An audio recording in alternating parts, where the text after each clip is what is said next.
What's up, everybody, and welcome to the 17th edition of the TrueShot Guest Pop Podcast. Today's guest, his name is Matt Thomas of Ashtone Audio. You may not know his name, but you definitely know his work.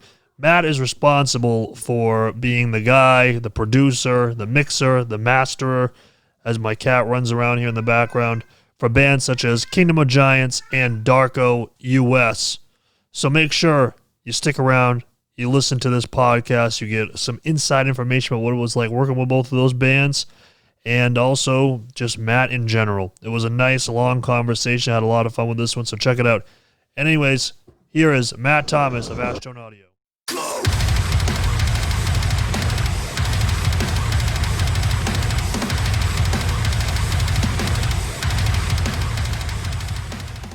Matt Thomas, welcome to the TrueShot guest spot. How you doing, my man? How's it going? I'm doing Gucci, my man. Good.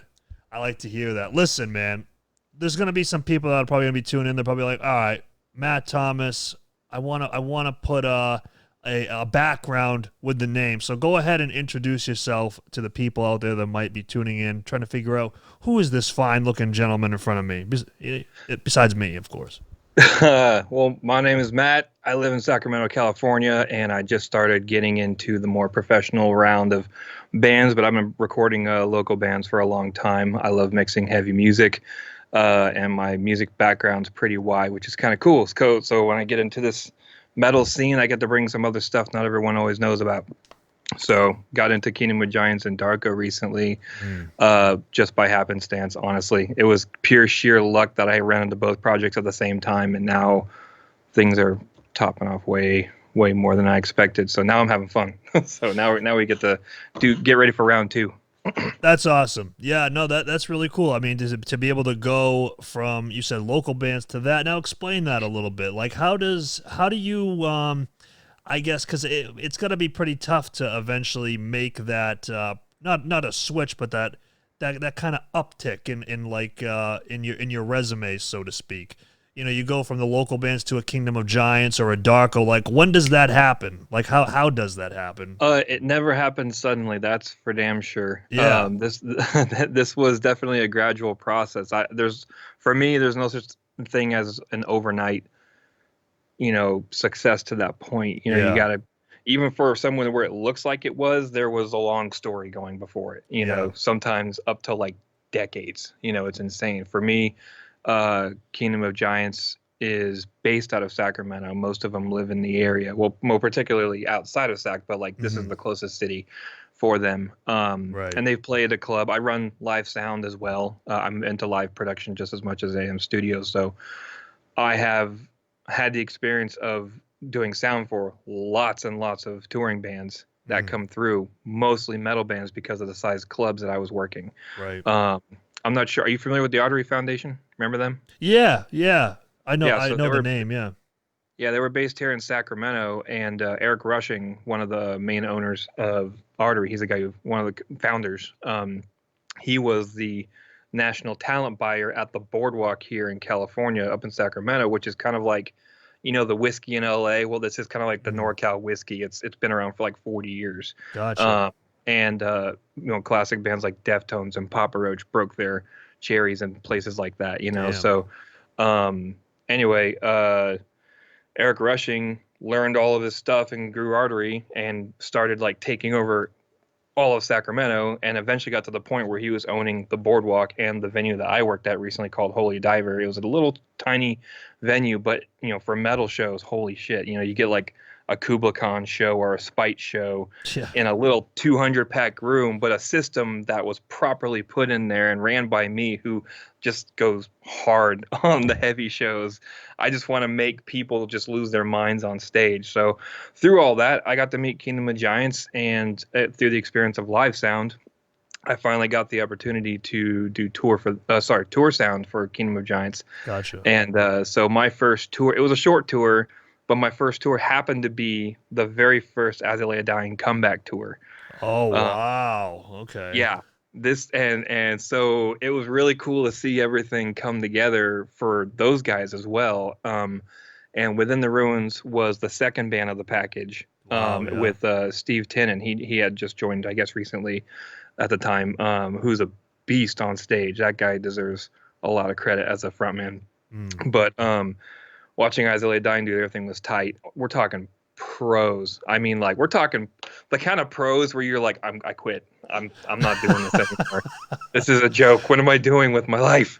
And like Nick Hippa, one of the guitar players Yeah. from As I Lay Dying, one of the coolest dudes ever. That guy will talk to anyone with the biggest smile on his face.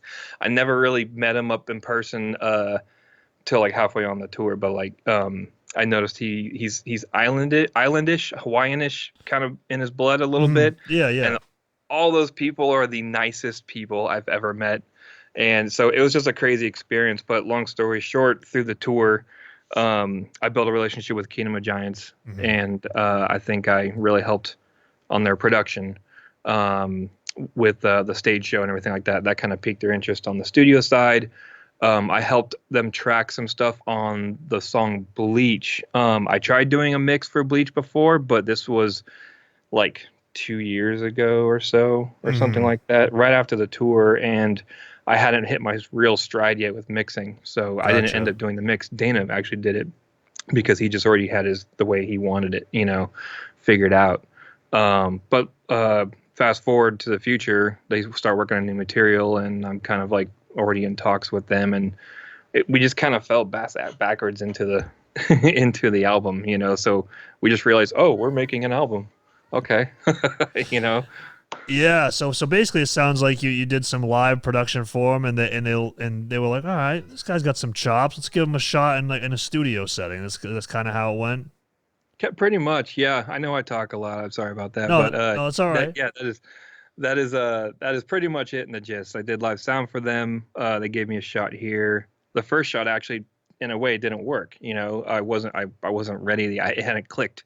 So shot two came around, and now we got Passenger. So what's that like? With yeah. So by the way, guys, for those of you listening, Kingdom of Giants' new record "Passenger" just recently came out. Go give that a spin.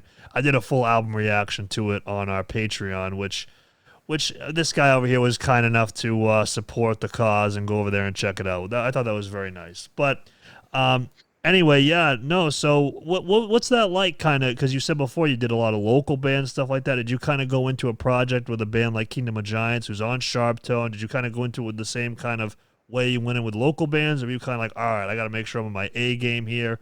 This is a bigger label metalcore band. I gotta make sure I do this well. Oh, absolutely. Yeah. Without a doubt. There was a lot of questions that go through the head with that kind of thing. As far as for like, I guess in a way, I had started working with some slightly, whatever bands you could picture would be between local bands and them, Uh-huh. like maybe someone who had been signed in the past and now is just doing it for fun, like, so there's little steps in between. So Yeah. when it got to them, I had already fortunately put my headspace in a more professional mindset as I've creeped up to doing a first label record. So I felt confident in that regard. But what I was afraid of was just with the pressure of a label record, how much actual say do I have with the band and the record? Right. Like, Right. I mean, I have full blown vision, just as much as anyone else in the band might. But as a producer, I mean, it's a big gray area spot. There's no this, with one guy, maybe, yeah, they're like, we take the reins, you do what we say, or we don't work with you. Or other guys are like, what do you guys want to do? So it was tough to find that. Luckily, Max came in and he had a pretty strong vision for the album. Excuse me. But Max, he had I'm trying to remember. He had like the Blade Runner Tron, Yeah. uh, Yeah. like vision is what he had in mind. So like once he put that in front of me, I love those movies. I'm a big fan of the newer Tron movie just because of the look and the sound, the Daft Punk track. And Yeah. so as soon as he dropped that on me, I'm all like, oh, it's on, dude. Let's do this. We get to do metalcore, low tune gent, and synthwave in the same fucking record. Ah, Yeah. and then they're all like, and we want to focus them on being like singles. And I'm like, what do you mean? Like, Like as in like the choruses or something? And they're like, yeah, catchy choruses. I'm like, we get to do hooks too, because I'm all about pop music too. And I'm like, we get to do everything in one record. So I was happy. And so there was some times where I got too like, we got to do this. Like, no, we like it the other way, So Yeah. so anyway, it was a learning process all the way through to deal with that. I guess there was definitely a looming thought of the label release. Like, if I fuck this up, am I screwed for life? Um, do I burn the bridge? Am I burning the bridge with the band? Like, I feel like this is one of those. This is it. Either this or I go back to working for satellite cable company warehouse. Like, um, Yeah. that's what it felt like. I don't know. It's kind of weird. So so one question, did you find yourself in the beginning dealing with any kind of label people, and also afterwards did you get any praise from record people, because the production was, in my opinion, I'm not a record, I don't own a label or anything like that, but to me it sounded great. So did you Thank you. so did you, on one hand, did you have record label people kind of like, all right, let's see how this goes, and then did you have them on the other side of the coin say, good job? Um, well, I'll answer the second question first. Yeah. Yes, I was very, very pleased to hear from Sean Keith himself, Oh you know, wow. Okay. like this was dope, and really excited for future stuff, like I wouldn't expect him to guarantee like future work, that'd be putting his foot in his mouth, like he was definitely stoked. He's like, I listened to the record like 4 times, the band's like getting a lot of feedback. He's been hitting them up at left and right. So that's great. Really stoked on that. A lot of, relief off my shoulders, Yeah, I but bet. back to the first question. No, there was no label involved. It was a very unique situation. From what I understand, the I don't remember the actual details. I just know that the band needed to make the record happen on their own dime for their first record. Gotcha. I'm sure there is a lot more details, but Interesting. that's Yeah. all. That's the part that mattered to me. I was like, okay, I get it, and I needed a good shot, so like I did it for practically pennies compared to what most bands will pay for a record. Yeah. Well, yeah. It's just one of those ones where like, all right, I gotta just I gotta give it to them. This is the investment. The loss of Yeah. that money for hopefully a career. So Yeah. it was funny.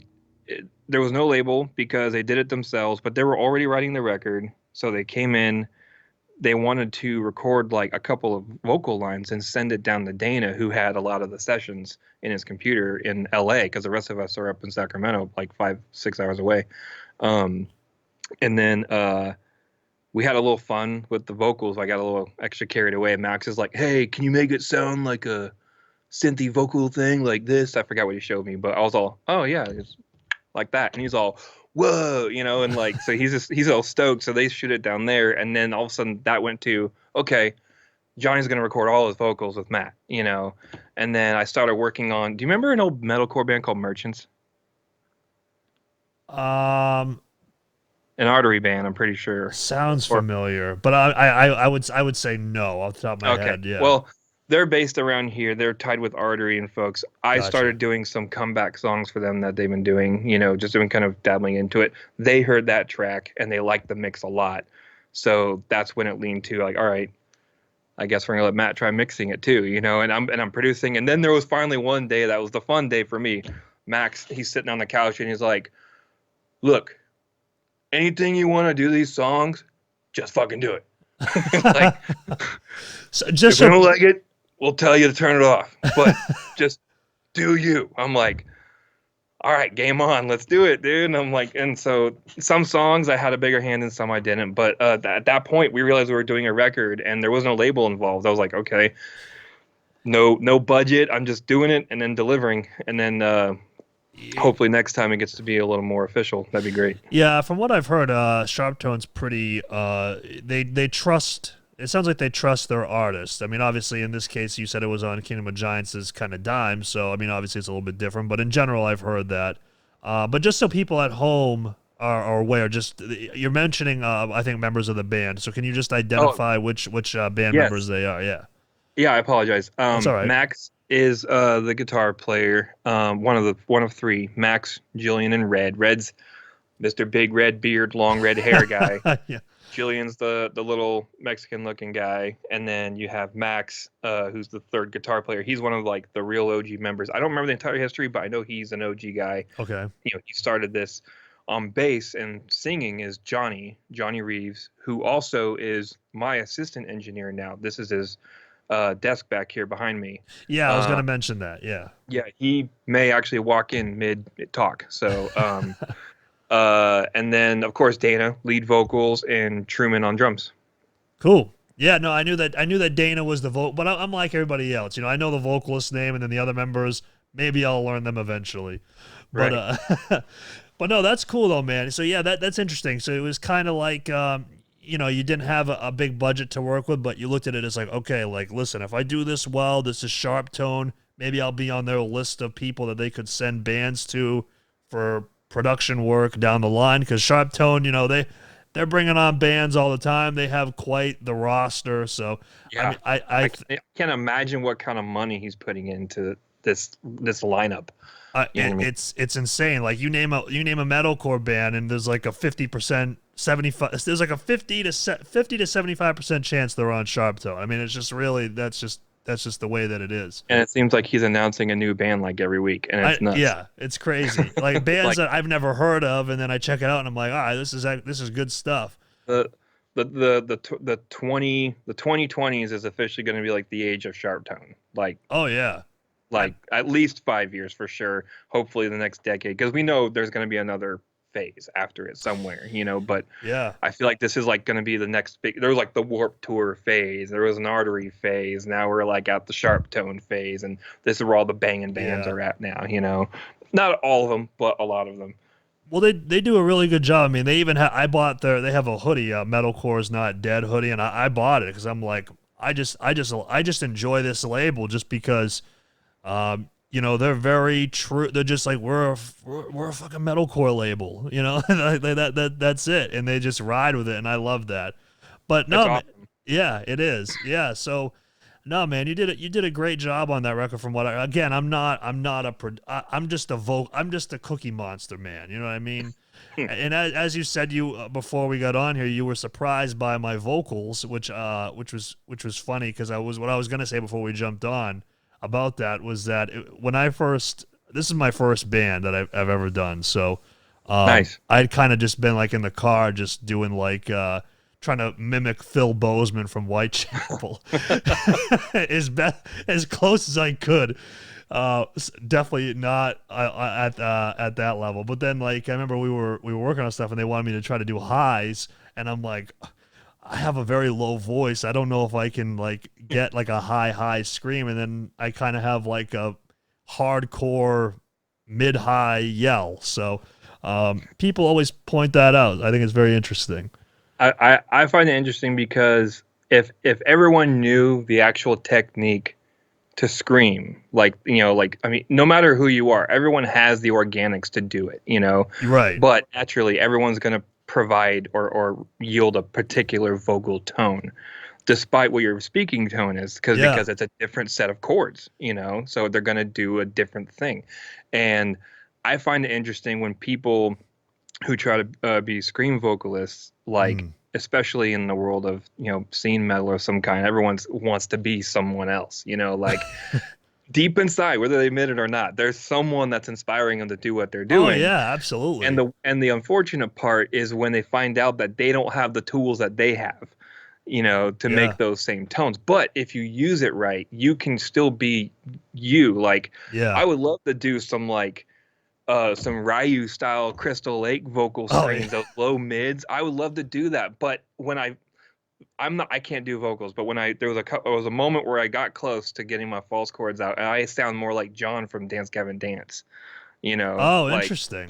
Okay. my natural comfort zone's that kind of like raspy false Yeah. chord high. And I'm like, man, that's not tough sounding to me. Like, I want, like, but I can't do it, you know. No, there's just some guys that they just have it, you know, and that's really what it comes down to when it comes to screams. Is it's like you said, you can be inspired by, you know, Tom, Dick, and Harry, but you're gonna be Mo, Larry, or Curly. I mean, that's just the way it Right. goes. And so, speaking of extremely good vocalists, obviously Dana in his own right is great. But let's talk about Mr. Tom Barber. You're working with Darko US. Yeah, So this is, you yeah. got to explain. Okay, so first of all, I just want to preface this by saying I know that it's a project consisting of Tom and Josh Miller from EMMURE. EMMURE is my favorite band. I mean, like hands down, that's my go-to band. I love that band. Sure. So when I heard that Josh was involved, I know how great Josh is, and then also Tom. I mean, you listen to 5 seconds of any track he's ever been on, you know that this guy is insane. So I was looking forward to this, and then the music is just the most unrelenting fucking slaughter of sound I've ever heard. So explain to me, Oh, you have never mixed anything quite like, not even, has there anything that's been like remotely close?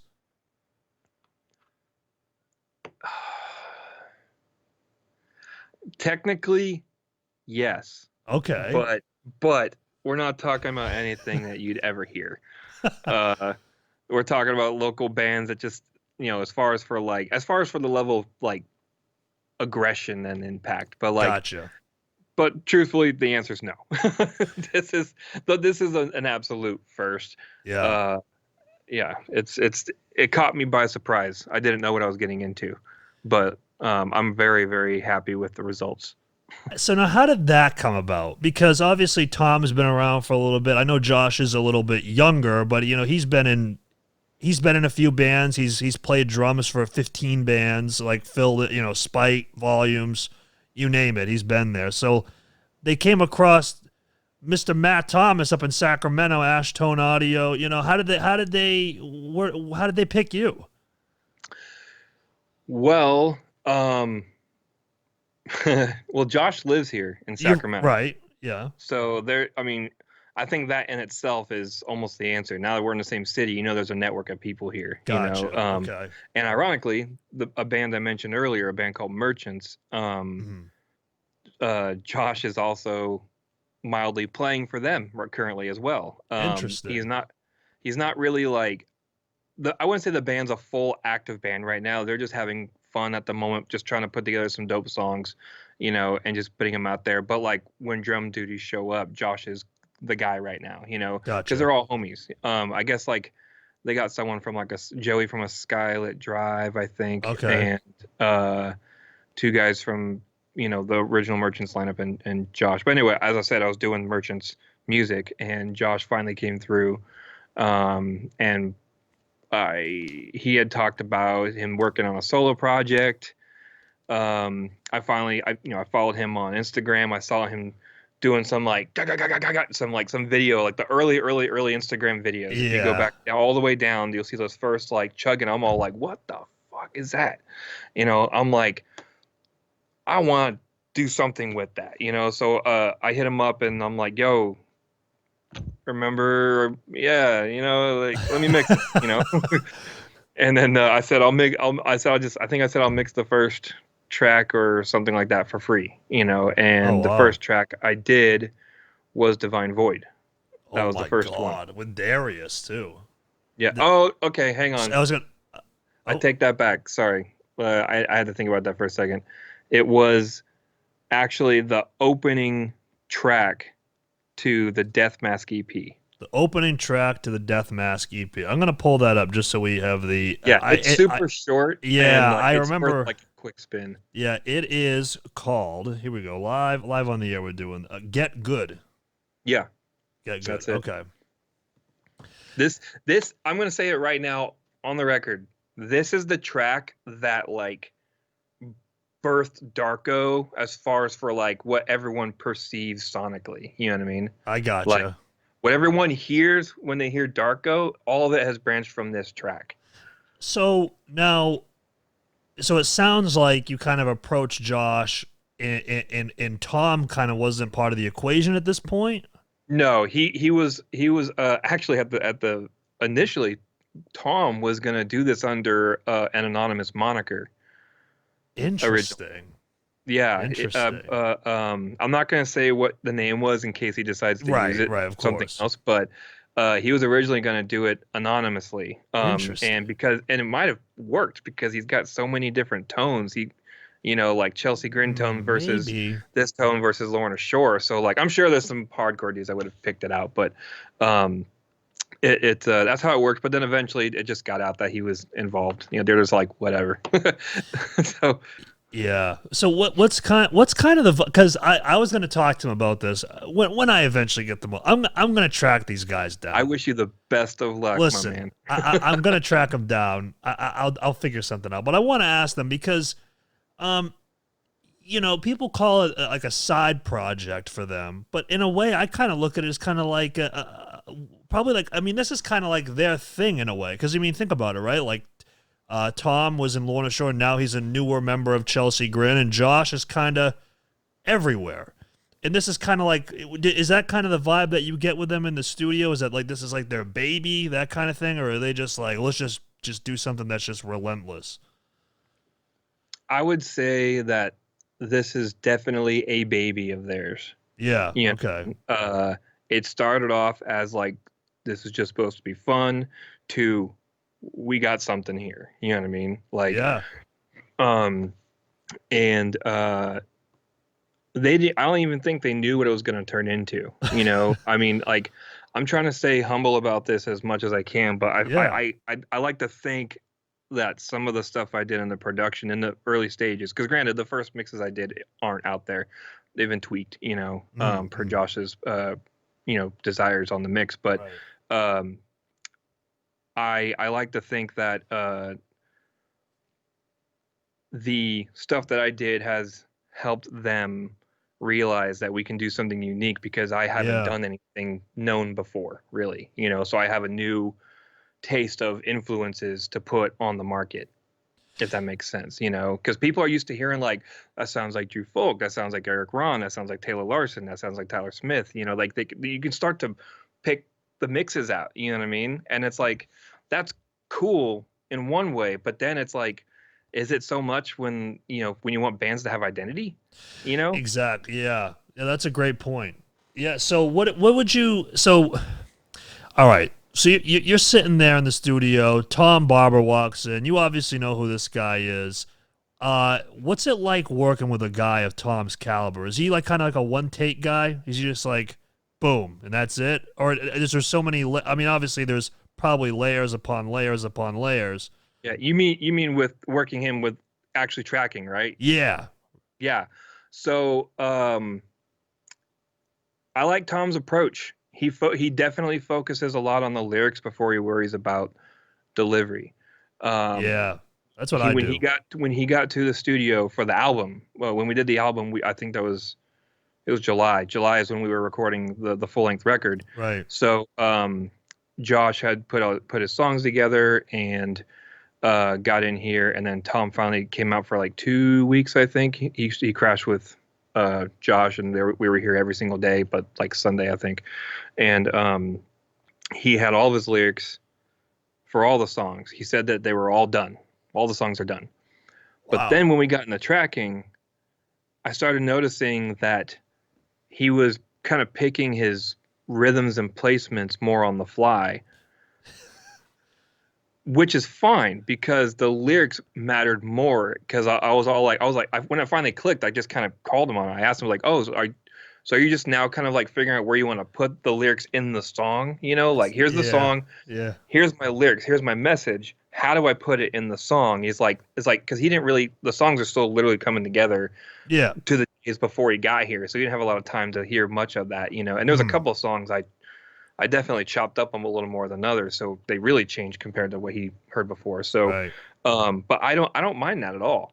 He's very very quick about it. I asked him, he's like, dude, it's no big deal. I mean, like, ba ba ba ba ba ba ba ba ba ba ba ba, just fit it in there and then sell it.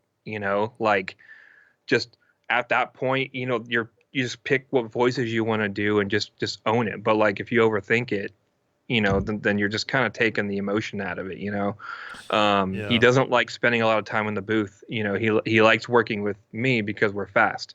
In fact, I think the next time we're gonna change it up a bit. We were in the booth. Next time he's actually gonna stand right here behind me with a condenser hand mic, and Yeah.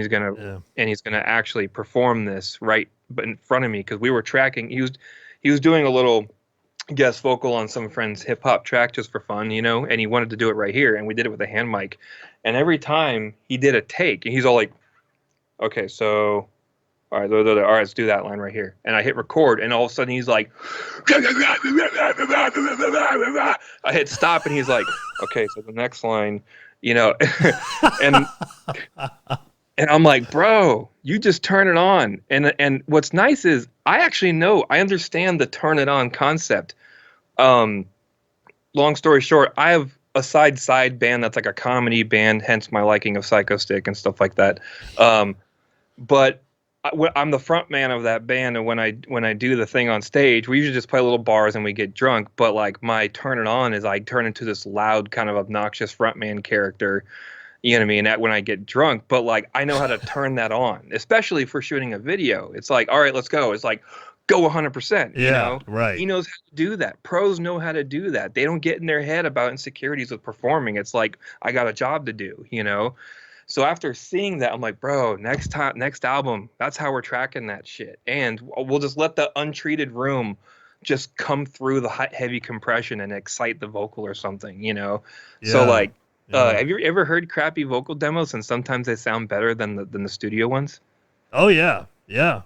It's because they're like in some bedroom with no treatment, and then they compress it to hell with gain reduction, and all the reflections on the wall come into the thing and give like all these slapbacks into the microphone, and it just makes it sound exciting. That's why drums sound cooler when you got a big room sound, Yeah. and you go in a vocal booth, you got this nice crypt thing. It's now on the mixing engineer to put all that energy back into the song. Bro, I record my vocals in my guitar player's kid's playroom. That's not a lie. That's exactly where. It works, Exactly. dude. That's It where works. I would love to do it like you say though, like just right in the same room with a condenser mic, just sitting there. I would love to do that, and that's very interesting because hearing you say that, 'cause that's kind of like I like come up with the lyrics and then like I'll like kind of like listen to the song and like in my head I'm like okay da, da, da, da, da, da. And then I'll get into go track it and then I'm kind of like well what about this what about this instead what Yeah. about this Tom definitely likes stacking. I know you yeah asked about the layers. yeah It's not as there's a train. Hang on. Yes, the train appears in vocal takes. does it that's funny you should just have it in there Everyone's true first question. true dun, dun, dun, dun, dun, dun. And it's I'll be honest, sometimes I'm here late at the studio, I feel a little nervous sometimes. It's because it's the train track, so it's sketch out there, Oh yeah like well yeah it's always sketch by train tracks. Anyway, Tom definitely likes stacking. For sure. It took me a while to figure out how to put that together without sounding so muddy. You know, and then there's one particular vocal tone he does, and it's the one that has like the least enunciation. yeah It's that. yeah yeah I know Where yeah all the enunciation's gone. yeah Like, pet peeve, he'll put that in with a stack that you can hear the words, and then he puts that in and just fucks it all up. You know what I mean? And we finally had a great phone conversation where we were having some mixed note trouble on some songs, Yeah. just because like particulars. And then I think for me, there was weird sounding vocal tones, and my natural instinct was to hide the weirdness. You know, Okay. and Tom's like, dude, fuck that shit. I left that shit there on purpose. Like he's not mad. He's just like Right. in an encouraging way. He's like, fuck that shit. Let it be weird. If it sounds weird, it's weird. If there's a frog in my throat, then we're riveting through the fucking song. Like That's he's like it is what it is, and not in any mean way whatsoever. He was like, bro, let it be it. Let it fucking be dope and on its own rawness. yeah. Even though it is a pretty heavy production, there is a lot of raw feel in this whole thing. To not to move on to the instruments too much, but as well, Yeah. but like all this is organic. There's no programmed drums. These are real drums. These Oh, are are real. they? Okay, that's what I was gonna ask that. Yeah. Yeah, this is yes, there are samples added to the drums, Right. for the kicks Right. and snares, like you have to, especially for deathcore. Yeah. But dude, I think I have a video on my Instagram somewhere. I'll have to find it, but it's from the night that we did the drums, and I kid you not, all the drums that you hear was tracked in less than 90 minutes. Jesus Christ, that's just a pro, man. I mean, that's just a pro. And we blazed a bowl in between every song. And it's like 1 a.m. at night. We're just going hard, nothing but trains going by. You know what I mean? And like, and he's just on like a just let's go, let's do it, let's go, fuck, just let's go. And like the I was just like his energy made me go. Yeah. But Yeah. as you can imagine, with 90 minutes, yes, some of those songs are first takes. Jesus.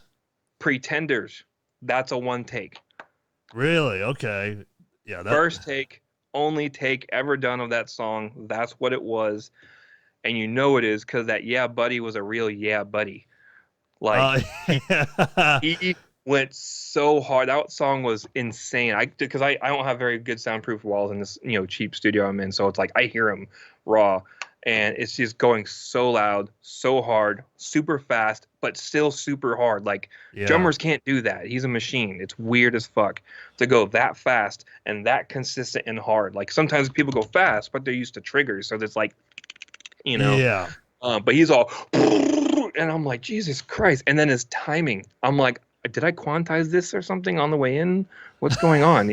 Just impeccable timing, huh? My auto beat detective, the auto beat detection and like quantize thing, it picked it up. Yeah. That's how, down to the 30-second notes. So sorry, it was just so crazy of a session in drums, and to make me thinking about it's just blowing my mind again. So it's crazy because we currently don't have a drummer, but we had a guy come in. He's kind of like, he's in our local scene. He's in a tech death band, so for him to play metalcore, it's quite easy for him. So he just has that timing. Like, he's just like, yeah, here we go, and then he's just like, and it's just like, right. What the? do you have that track? What's that? Do you have that track from the Get Good track? What's that? What do you mean? You were pulling it up. Were we going to check that out real quick? Oh, you want to pull up Get Good? Yeah, I wanted to show you that the insanity, because there's something I thought you'd find funny. Yeah, because it's these guitars, and I've been dying to share about these guitars because everyone's talking about the guitars. And I'm not trying to sidestep the interview, but I just want to go on record and mention a couple of things here. No, that's fine. Let me see. Let me pull this in here real quick. Just give me a second.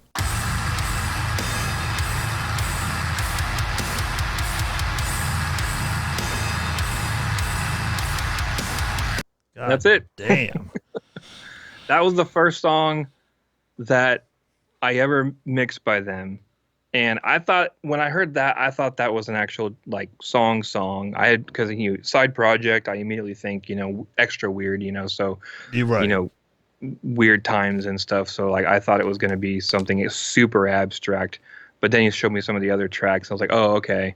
My balls dropped again after I heard Darius's feature when that shit came in. That especially that whole like little acapella spot. Yeah. In the middle. Yeah.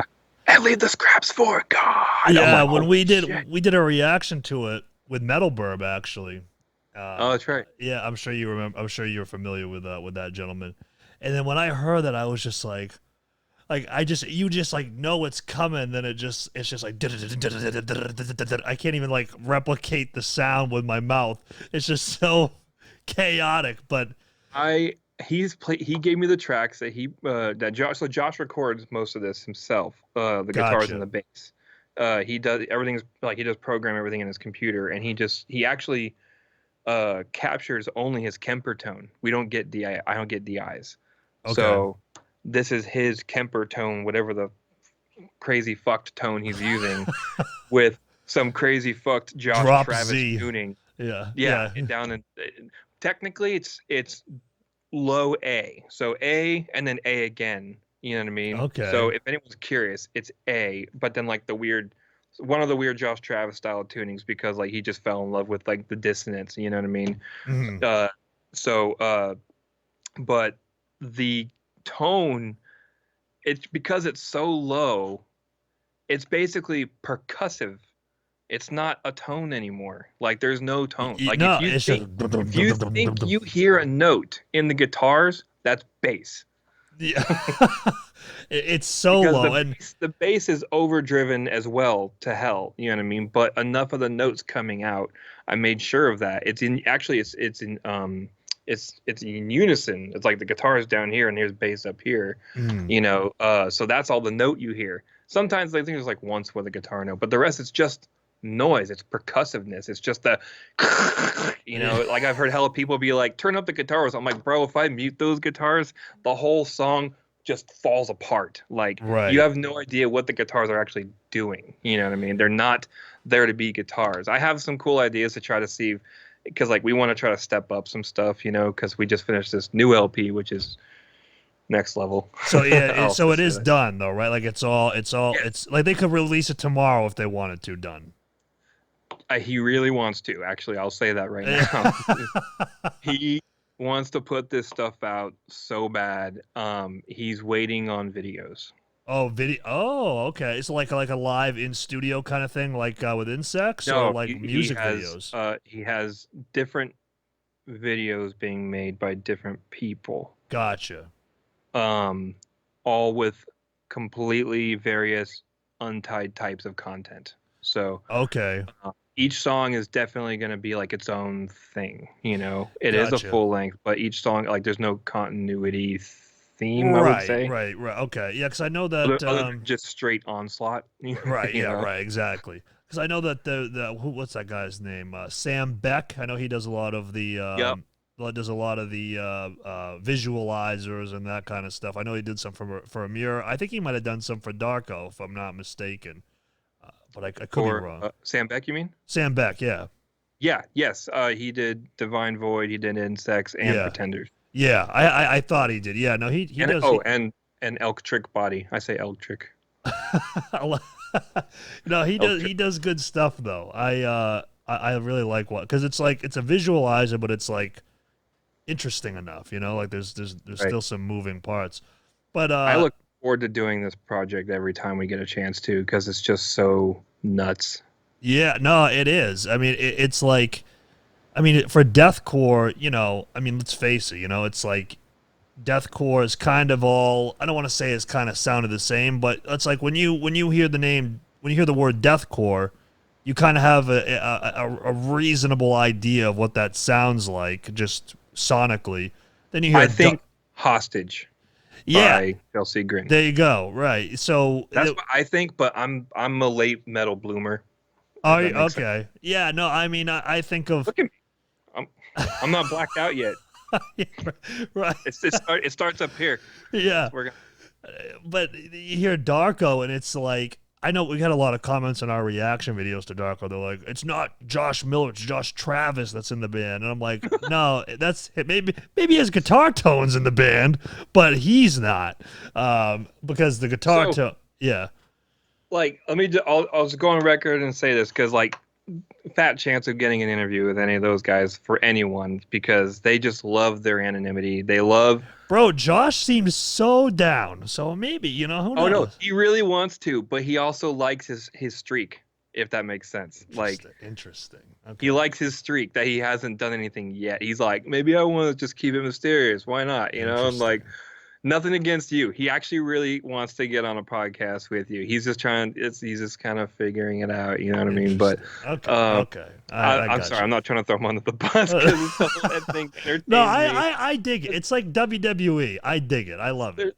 There's so many remarks and comments and assumptions and guesses as to how this project operates. You know what I mean? And like, I can go at least on record and simply and say, if I'm correct, this was Josh's project, and I believe because they were already buddies with Tom, and Right. he approached Tom about the project. It probably was a mutual, like, we should do something, you know, like, but Josh is the one that's been manifesting this project. He Gotcha. writes the instrumentals, all of it, drums, bass, guitar, um, and he tracks it all.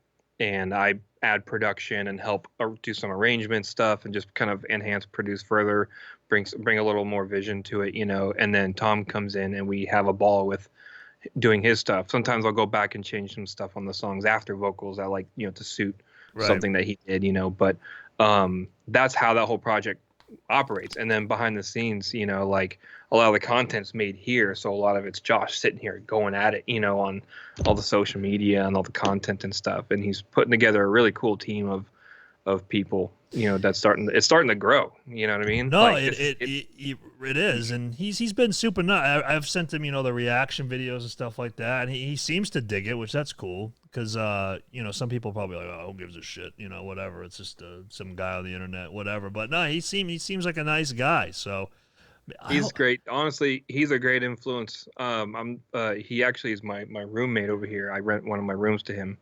Oh, okay. So, by the way, he might walk in too. That's at some point. You bastard. Another forewarning. Yeah. Yeah, he's very about like go with work, I love and it, yeah. I've been dealing with my own little bit of depression with this, just like, anyone else has, Yeah, with the situation. But having him in here, he's like, we both smoke a shit ton of weed and we both get a shit ton of stuff done at the same time. He's like active.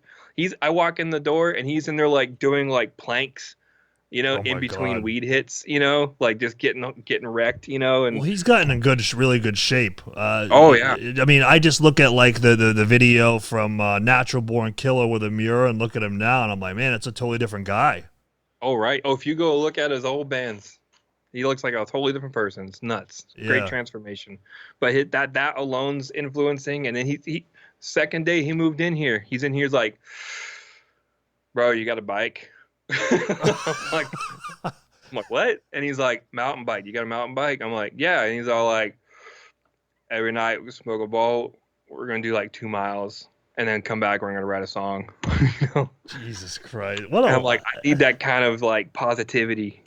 Yeah, no, that's awesome. So, listen, don't give it away if you can't. But has there, obviously, with everything going on with COVID, I mean, the world might be shut down forever. We might never see another live concert again. I really hope so, but you never know. Have you heard any rumblings of Josh and Tom kind of being like, I wonder what this would be like in a live setting? Or are they kind of like, this is like a studio thing?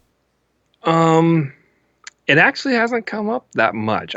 In fact, I'm probably the one person who's brought it up more than they have. Because I'm such a production guy, and I'm all like, because in my head, I'm like, I like puzzles. I'm like, okay, live sound for how would this. you guys do this? So, I don't know. Like, I don't think I got a definitive answer. I think they're just kind of going with the flow. I'm sure if the demand goes there, like, it'll happen. I mean, it makes. I don't see metal bands doing a metal project with high demand of touring. Let's say touring's happening, high demand of touring, and not doing it. It's fucking metal. It has to tour. It has to get out there. Like, right. You can't contain this in the studio. Not in my opinion. Yeah, well, I mean, there definitely are some bands that, they kill it in the studio, and then live, it's kind of like, oh man, because I think a lot of Tom, especially vocally, I think Tom might be one of those guys that could deliver. Well, I think I'm like 95% sure he could deliver this stuff live. Would you say that's the case? Yeah, actually, I don't know if they're going to use this or not, but he came through and he did a vocal playthrough of one of the new album tracks. Okay. And it was a track that, I'll tell you right now, I'm like, I don't know how you're gonna do this song live. Like that kind of thing. And then minus one single word transition, he just knocked it out. I'm like, you're inhuman, dude. Like, it's just freaking insane, but what I love about it, it's just so raw too, because I feel like you got raw vocalists and you got like perfect tone vocalists, Yeah. Like, I don't know how to. I wish I had a really good example, but there's guys whose that's just has that perfect false chord scream tone that's just on off, you know. And then you got guys that are just these loose organic things that you could just like, it's never the same delivery twice, you know. Yeah. Like and it's intentional. He can also intentionally do the same thing twice, but he chooses with Darko to have this kind of more loose approach with the vocals. So like he doesn't go like, I'm gonna go with mids, I'm gonna go with highs, I'm gonna go with yells, I'm gonna go with lows, or what, you know, gutturals. Right. It's like he just feels it out and he goes, cool, sounds sick to my ears. Yeah, well, because that insects, you know, that live video, I was surprised that he is because obviously, you know, I've never, I don't think I don't know if I've ever seen Tom live, like with either Lorna or Chelsea, and Like live in person. yeah, Live. like at a show. I don't think I've ever seen him live. I think My only live experience with Tom, I know for a fact I've done sound for Lorna Shore back in the day, but I don't remember it. But I know it was Tom at the time. I just don't remember how the show whatsoever. But I did that Hostage live Warp Tour video, so I'm oh familiar with really? his performance there. Gotcha. Yeah, because You, what I was yeah, because what I was gonna say is that when I saw that insects playthrough, I was surprised that like he has like a like in at least in that video, it sounded like a relatively like raw tone. mhm. Yeah, I was just surprised because like I think I like that kind of vocal. Like, you know, a guy like when they're raw and it's just kind of like it's just like here it is, you know, because there like you said there are some guys that can just they just like have that like that tone and it's just like boom every time. It's just like boom boom boom. But with a guy like Tom, you're saying he can kind of do the same part similarly, but maybe differently. Right. He likes unexpected. I've Yeah. noticed that. He doesn't like people knowing what's coming, and I'm a fan of that too. Like yeah, you should know the insect's fake out ending. Oh my God. I remember. Yeah, Adam dropped dead when that That's happened. me. Was it? That's me. I made a perfect little volume automation thing just to make like the last second in and then right back in. I'm Oh all like, I man, hope that hurt someone's head. dude. I'm sure you did. You watch the reaction video that we did to that? Yeah, Yeah, that cracked me Adam up. dropped dead when that. I mean, I think I might have zoomed in on him when he like scared, but I got Galactic Empire too. oh, Galactic Oh, Criminal. sorry, Yeah, Galactic Criminal. Sorry. yeah. No, I talk with him frequently, and yeah, he loves Darko, loves him. Oh, I love his fuck. I love him, dude. Yeah, I he's awesome. like Red Beard, the React Pirate. You know what I mean? Yeah, Like he's awesome, and today we've got Darko. uh, I like how he says my bit. He's like, today on the channel we have a true shot. You know, True shot. yeah. And he's Um, a Star Wars nerd because I'm a glorified nerd. You know what I mean? So it's like I like that he's into that shit too. So that's cool. yeah. What I was gonna ask you, so maybe I'm not like you. So when I go in to do a song, like I'm not a super. I don't know a lot of the stuff that's going on. I just know. We had an EP where I did 3 layers of vocals, and then now we've been doing it, panning them left and right. What would you say like if you had a you know, say you had a local band come in and they were doing vocals, what do you recommend like for a metalcore band, let's say, like do you do like a left and right, or do you like a down the middle, like a one take? I know like Frankie from EMMURE, he does like the one take and like that's it. Yeah. So it's interesting timing for that question because I'm in the middle of a switch on that actually. Okay, Uh, all right. I for the longest time, and this goes with Kingdom of Giants and all the current Darko material, Yeah. including the LP. So this is after we finished the album that I started switching it. But I've been doing 3 tracks for the lead. So you have an actual present lead vocal down the middle, like the one that's like the voice, you know. It's Yeah. like this is the performance that I'm supposed to hear, you know, and then the left and the right are brought down like a, you know, 6 to 10 dB to taste, you know, like how wide Okay. do you want the lead vocal to sound, but they're all vocal lined up and they're like, you know, back to back performances. They're meant to sound identical, You know what I mean? They're not meant to be heard as layers of vocals. It's meant to sound like you put a doubler on, but like a way better doubler. You know, like the Waves doubler that goes stereo. You know, that's the way I liked. But now, and anything stacked like effects tracks, layers, lows, high, stacking, Right. different tones, whatever. I just do a left and right of every new vocal.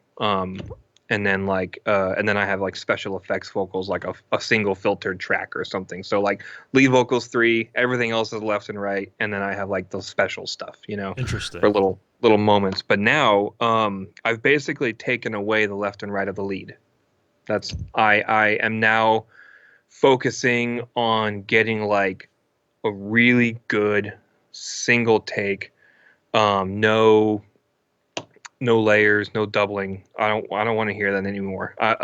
It frees up a lot of clarity in the mix for one. Right. Hugely. Like you can start hearing all the little intricacies in the guitar leads that are stuck in there, instead of like vocals eating it up.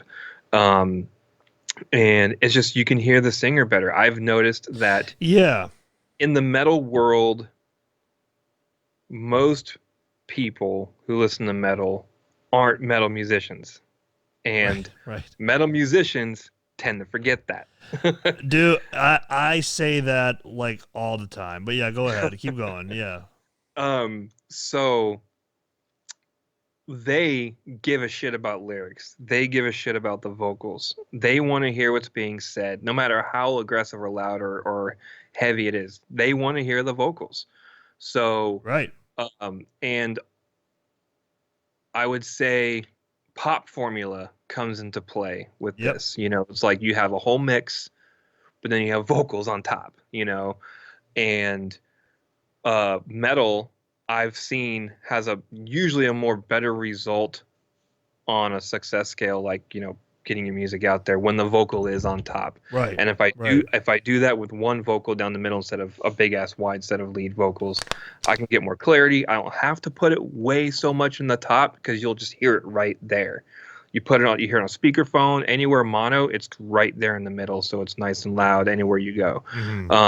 It just clears it up. And the other part is, like I said, they want to hear the vocalist. People want to hear the vocalist performance, and they're like the emotion in the lines they're doing, yeah, that's what they want. That's what I see. I look at comments. I look at comments on YouTube and see people's reactions, and if they can't hear the vocals, they're like, "This sucks." Right? Yeah. I mean, I say that all the time. Like I say, like there is a section of the audience that's gonna be like, super into like the guitar driven, like, oh, I just fucking these riffs, man, I just can't stand it. I love it.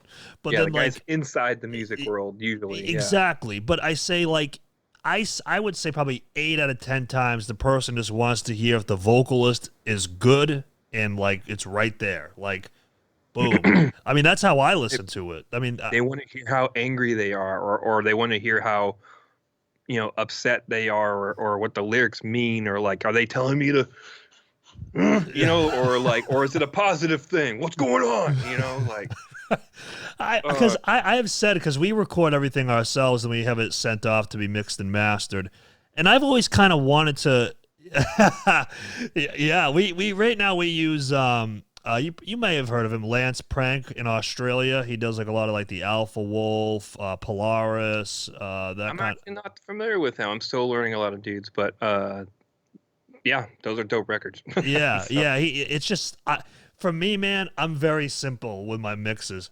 High noise floor. I just want it to be like because there's a lot of times when I put a song on, I'll put it up as high as I can in the car, and it's like still not like it's loud, but it's not like loud. But like Darko, for example, like it's like, or EMMURE, it's like you just get blown aback, you know.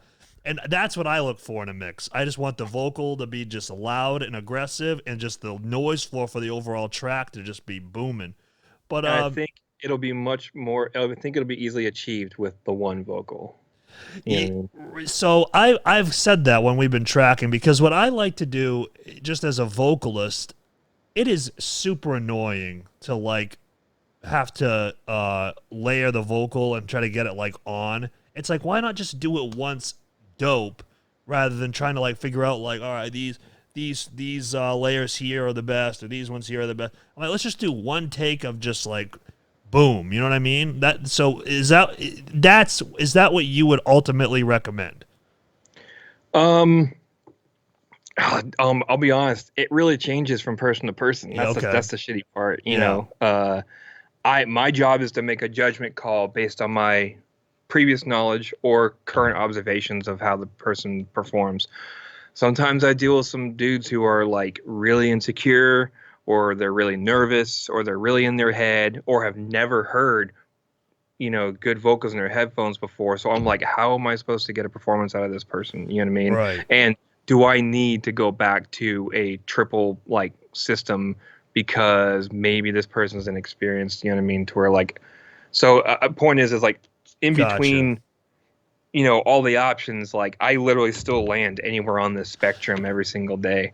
So So okay, so it really boils down to the person's performance rather than maybe just like their tone or something like that. It's really just how they perform in the session. yeah, usually for me, usually at least that's where Gotcha. I'm at right now. I'm doing a couple of metal bands right now, and um, so like these two bands I'm doing right now. They're local based, but they're great. They're definitely in the more realms of like invent, animate, Northline architects kind of stuff, Gotcha. Yeah, okay. and post KOG and Darko, I've made a few more mixed discoveries.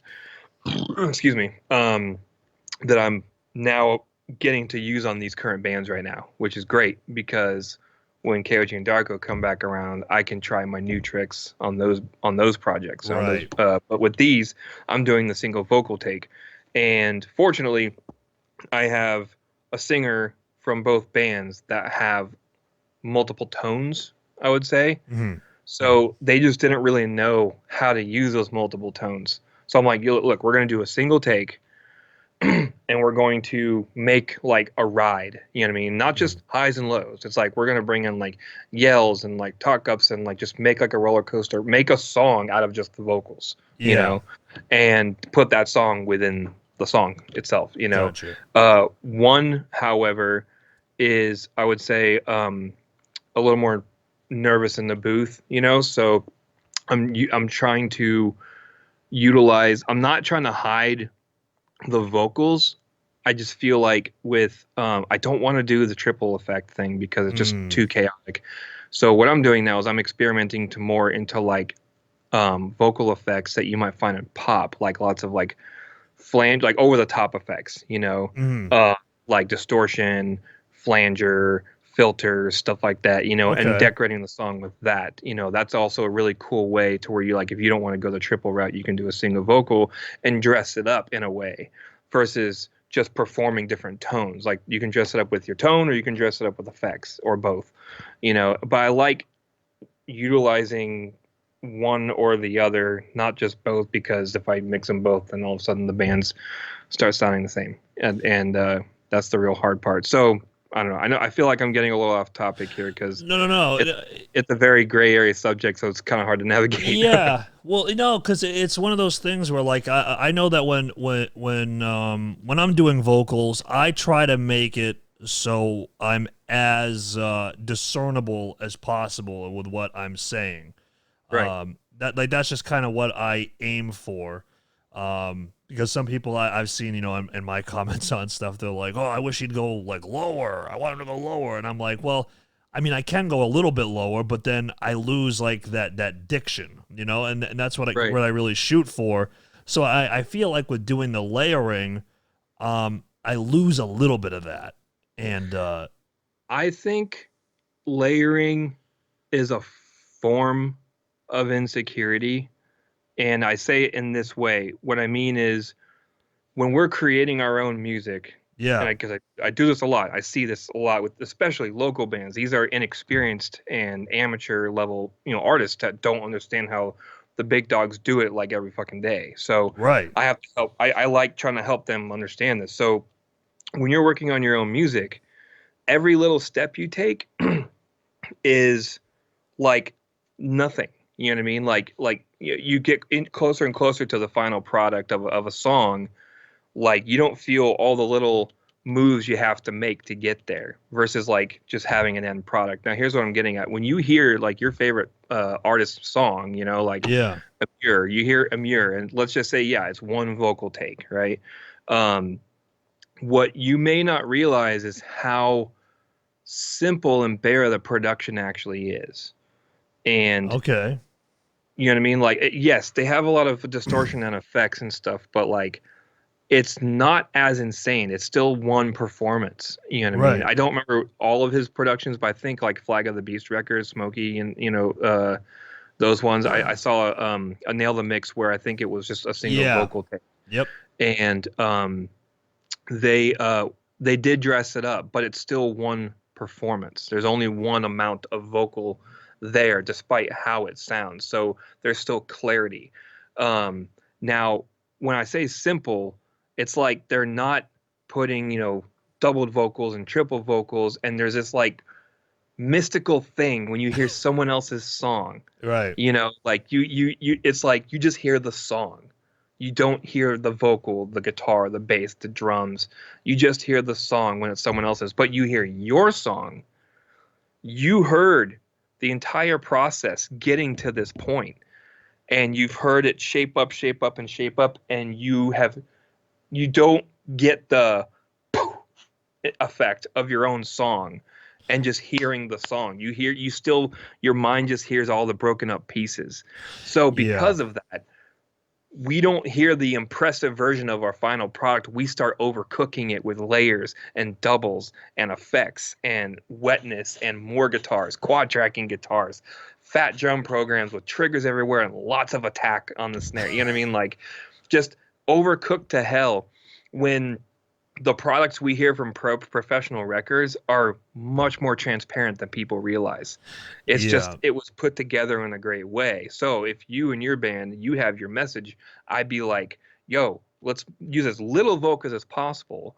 Only put layers when it really wants to be an effect, Mm. like if you got a 4-line verse, right? Maybe just do a fat, double on the third line in the back half of the fourth line, and leave the rest single. So when those doubles or the layer, like you're doing highs and those lows come in or whatever, it really is like, because if you just have a fat stack the whole way, you're not going to hear that impact, like Right. Right. it's going to lose its It's oomph. juice, and Yeah. you got to think of the whole song too.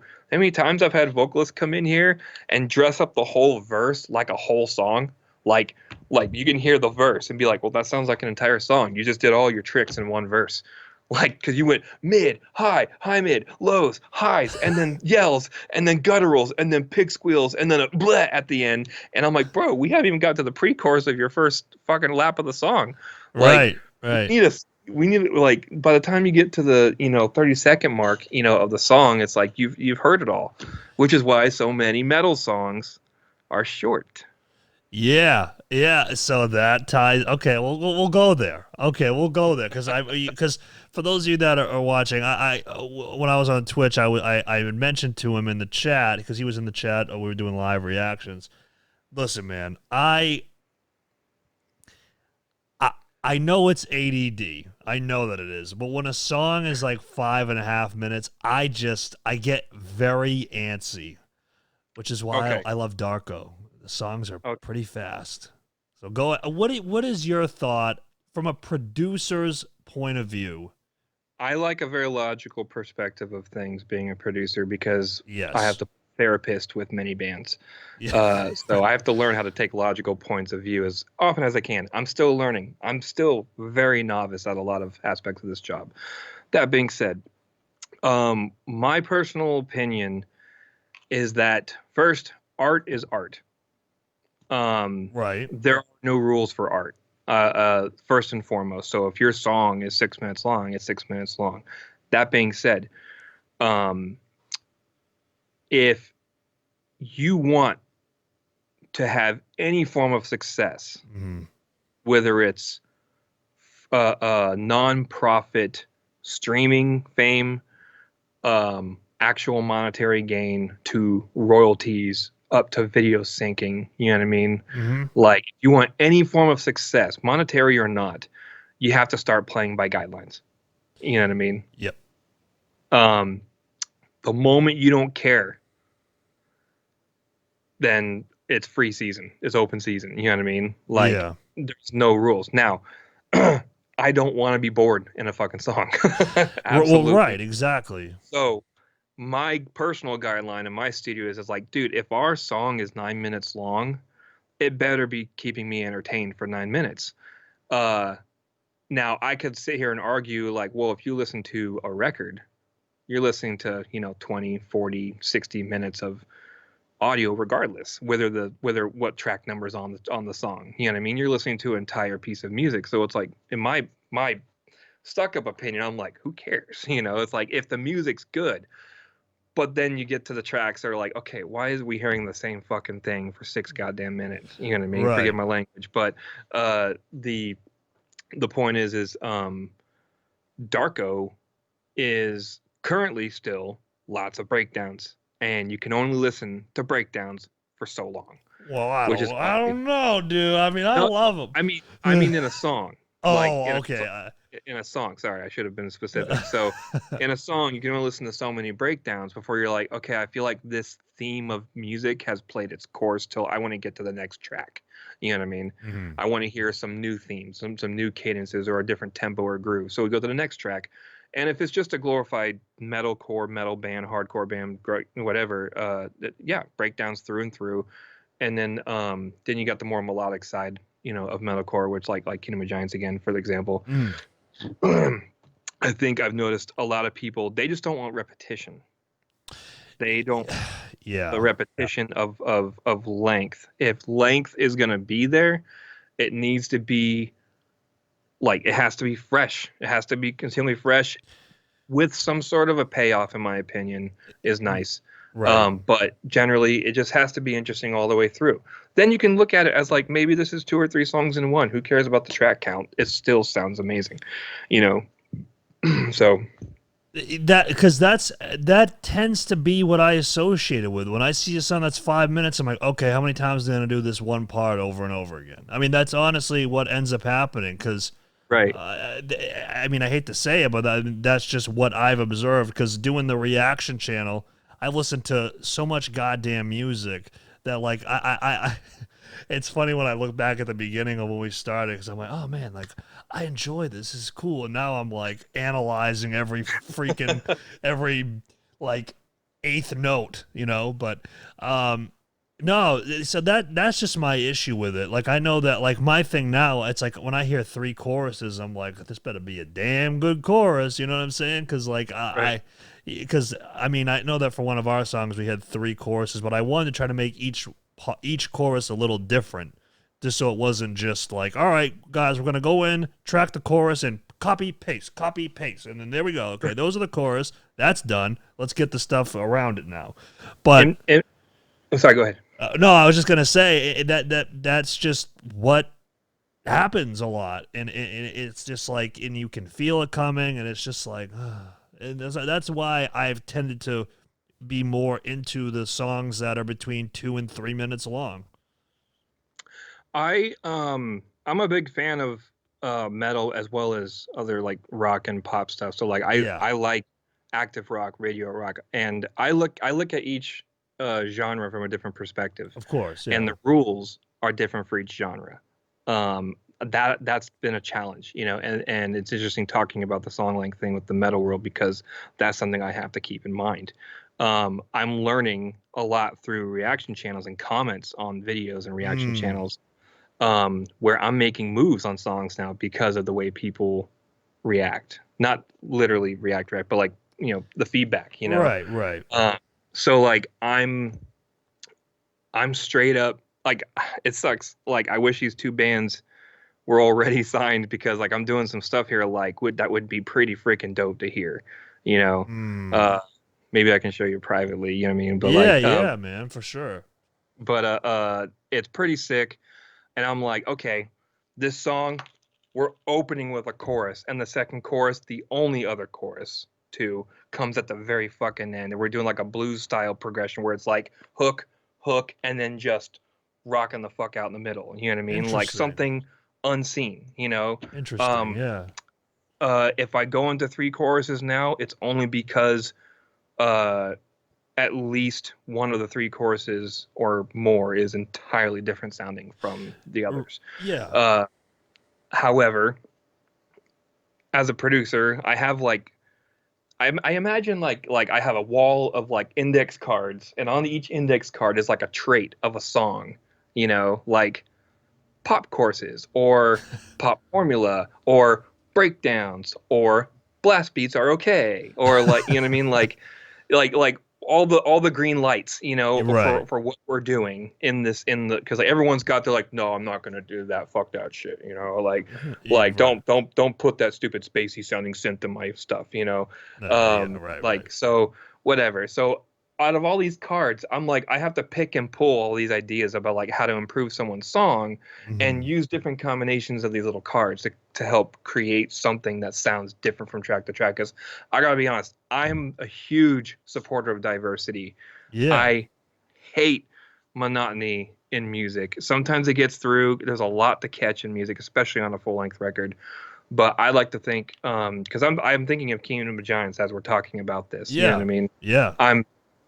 I'm very pleased with the dynamics we went with on the record. Like it really feels like a ride through the whole record. I haven't got to talk to many people about this, but I know you've heard the whole thing and Yeah. put thoughts onto it, So it's interesting with the chorus and repeats because I wanted to also talk, so Wayfinder, you know what I mean?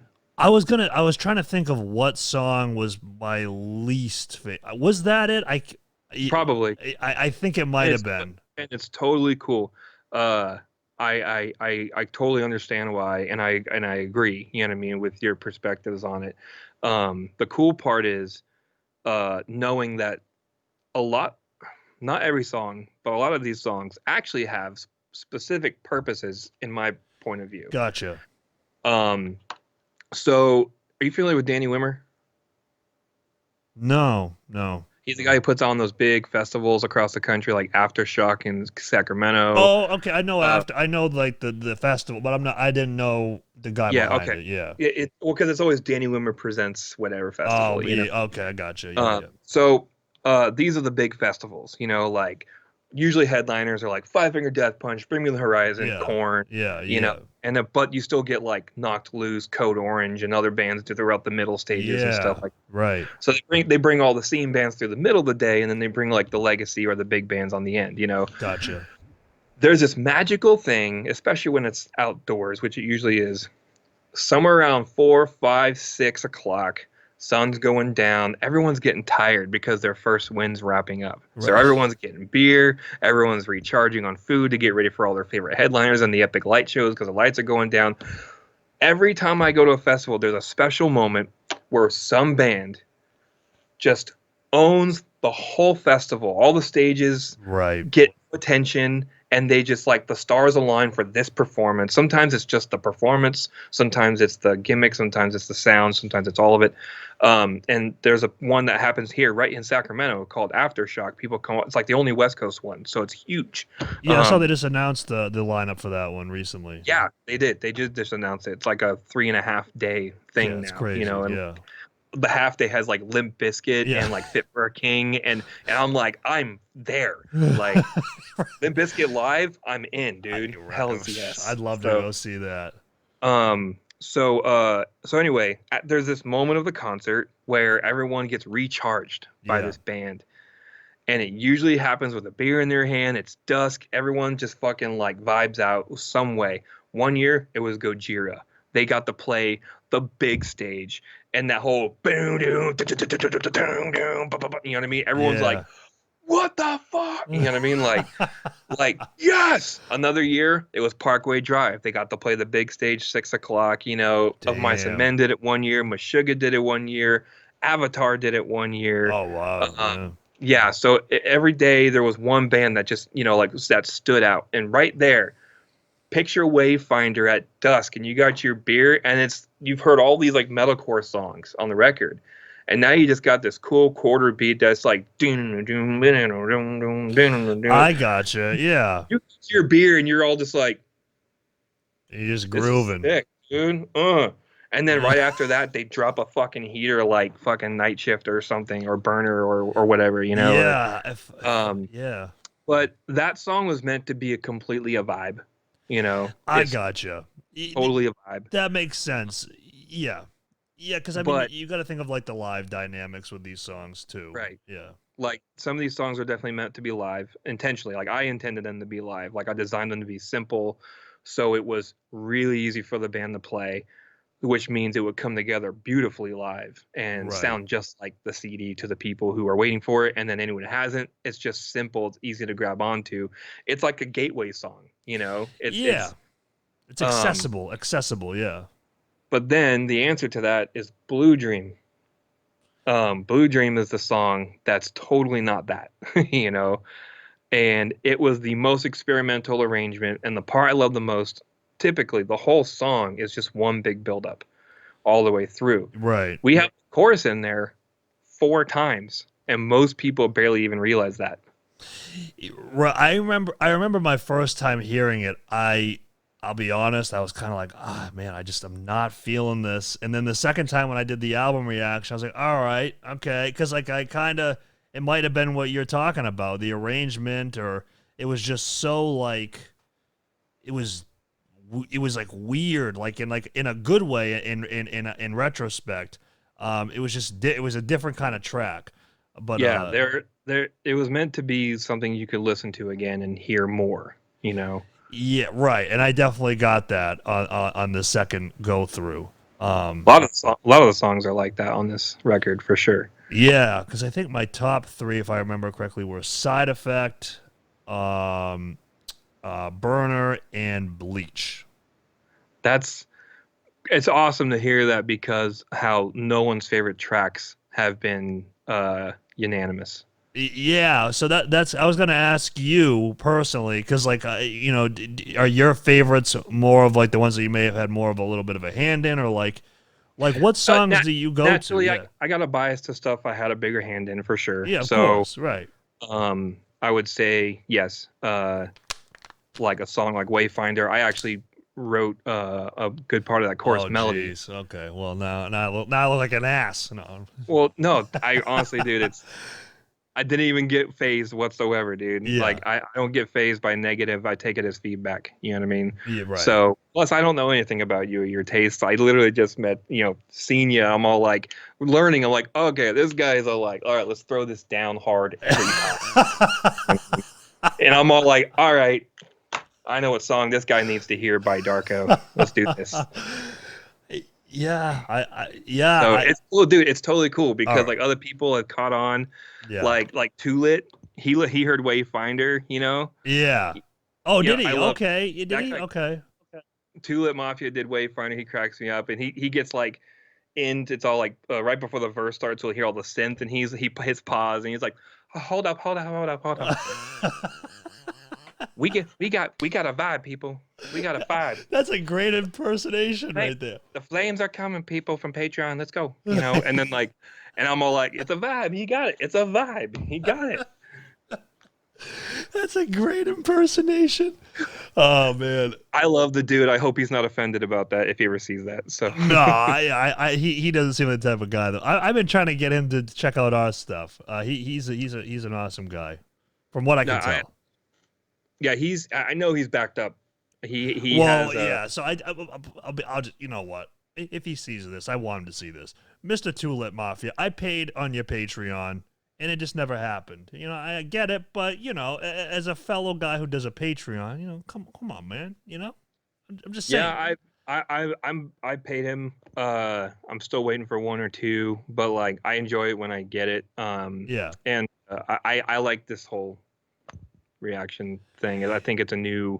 I think it's hitting its actual stride now as an actual thing. You know. Yeah, I would agree, and I didn't mean to cut you off, but I really wanted to ask you about that, because when we started doing that, I had never really seen any like bands, you know, metal bands doing it. It was just kind of like, you know, for the lack of a better term, just people. You know, I'm not. Yeah. You know, it was just, you know, guys that had good personalities, like a Hardcore Keem or a Toolit Mafia, you know, stuff like that. and then there's also the people that, when you figure out who they are, you have like you like them because of their following, that kind of thing. They have Right. like 100,000 subscribers. Oh my god, I love this guy all of a sudden. But we got into it doing that, and I remember when we first did, a lot of people were like, "Well, aren't you, you guys are a band. Like, aren't you worried that, like, if, in this case, we'll just use Kingdom of Giants as an example. Like, oh, if you don't like that Kingdom of Giants song, they're gonna be mad at you. They're not gonna like you." And I'm like, listen, man. Like, if a band is that like upset about it, I mean, I mean, I'll be honest, a pro like won't get upset like that. They probably won't even see it. Yeah, one, they either won't see it, or two, they'll just be like, all right, whatever, move on to the next thing or whatever. Exactly. It's just so small, and most pros realize it's a person's opinion. It's a person's opinion, Right. and has no major effect when it's negative. You know what I mean? And it's Right. sometimes the smart guys turn it into a positive. You know what I mean? In some way, shape, or form, or maybe build a relationship with that person when they find it. I've seen it happen. It's nuts. But that's why I Yeah. like the pros, because they know how to deal with it. Or at least most do. Some don't. But Right. Yeah, because that's the thing. Like, when I have sent my stuff to reaction channels, because obviously doing the reactions, I've met a lot of the people that do it, so I kind of have an easier path, so to speak, now, because I've made relationships with these people, and I'm like, I don't want you. I want you to treat it like any other reaction. If you don't like, I want to know, like, because I trust your opinion. I'm giving you the track to check it out. I want you to be honest with me. I don't want you to ease up because, like, like we're friends or we have a relationship. Like, I want to right. freaking know. Like, Rich, your scream at timestamp 2:02 to 2:15 sucked. It was terrible. I want to know that. Um, you know, I'm a producer. That's my job. Like, well, okay, so I'll go there now. I like how you'll say things, and I'm just like, you know what? Well, boom, let's go there. I want to talk about that because well, I realized in the beginning of this call I was going on some long tangent, so I'm like, trying to be courteous. I'm like looking like at the time. I'm like, all right, don't talk to me your ass no, off, dude, man. you're totally fine. Listen, I know that Tuck from Fit for a King says he's Joe Rogan of metalcore, but listen, move over, buddy. Okay, that'll be me, and you could be my Jamie, but what I was gonna say is a part of me, because I get it, right? So, like, we're a local band still. I mean, we have like, I think 12 or 13,000 monthly listeners on Spotify, but we're still like a local band, so to speak. And so, I have a son. Adam, my guitar player, has two kids. What I'm getting at with that is that we have some other kind of financial responsibilities, but for me, I have always wanted to get that in studio feel with a producer who knows what the F they're doing. Because I feel like with us, and it could happen to anybody, right? You sit there and you play the song over and over and over and over and over to the point where it's like it gets difficult to even figure out what could be wrong with it. So, And like, it's difficult to figure out that there's nothing wrong with it. right, exactly. Like, because, like, I mean, for example, like, just talking to you, I can obviously tell that you know what you're doing, and obviously, if guys like Tom and Josh and the guys in Kingdom of Giants give you a chance, I give you a little bit more credit there too, which I'm sure a lot of other bands will as well. So, if I brought you a track and I was like, "Hey, Matt, check this out," and you were like, "Listen, man, with all due respect, this sucks," I'd be like, "Okay, we gotta just do something different here," or if you're like, "No, man, leave it how it is," I would I've respect. gotten more confident with that too. It's been hard to get myself to that level where I could talk to people like that. Yeah, I could imagine. So what I was gonna say is, what would, like, kind of going into the studio with you, um, I guess I'll pitch it as kind of like a job interview question, so to speak. All right, Okay. I'll say this. So, okay, Matt, listen, man. Like, I'm in a band called TrueShot. We can do all this stuff ourselves. We do all the tracking ourselves. Blah blah blah blah blah. What do we need you for? Like, what do we need you for, Matt? Tell me. What would we possibly need you for? I'm I can either be the one guy that tells you your song sucks, or you can hear 10,000 people tell you. Which would you pick? Dude, very nice.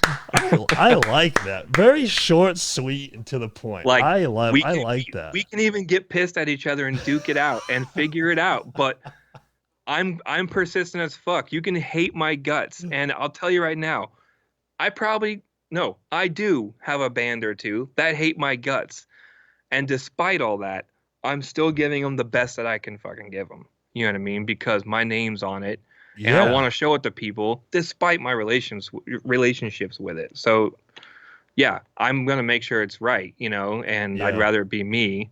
And you can fight with me and no one else knows about it. And the next thing you know, you got a dope product because we've figured it out one way or another.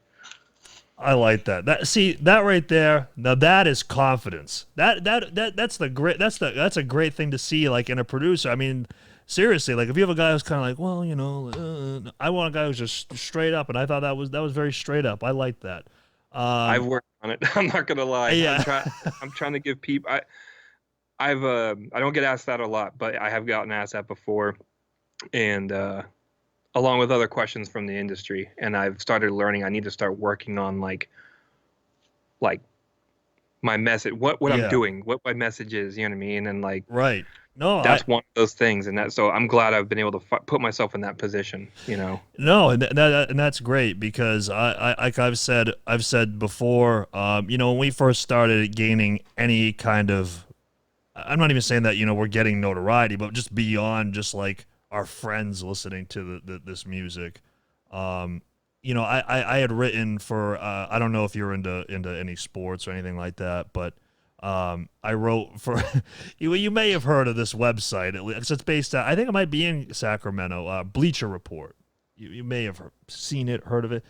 Either way. The name rings a small bell, but I can't say I know anything about it. Okay, well, what I was gonna say is I wrote for them, and they're pretty, noteworthy. Like, I mean, like, it's like a lot, like hundreds of thousands of people, and I would get comments all the time, so I was kind of conditioned to that a little bit. But it's interesting seeing it from a person's point of view, like the rest of my bandmates who, they weren't like crying at night, sleeping, like they couldn't sleep because of it. But, to kind of get that kind of stuff, it's kind of tough. So, I think it's cool that you're open about that. You're not just like, oh, I don't care what anybody thinks. Like, you're openly saying, like, yeah, this is something that, I've had to work on it. Because I can imagine it can be tough because, I mean, think about it, right? Like, if you're honest with somebody, you could lose that client, which is a loss of income and stuff like that. So sometimes, you kind of run the risk. Maybe like if I open my mouth about the product that I'm passionate about because I put my name on it,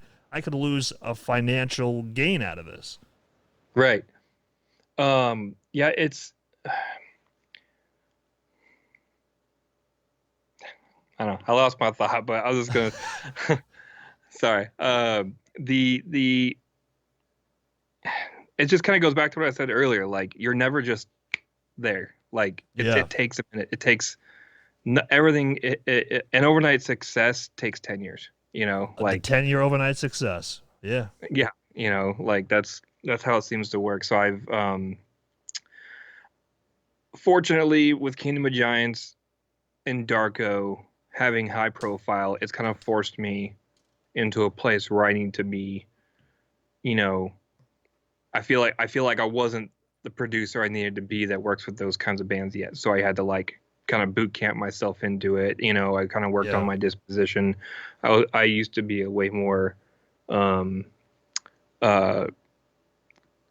brutally honest in a cold way, Right. Much more not sociable.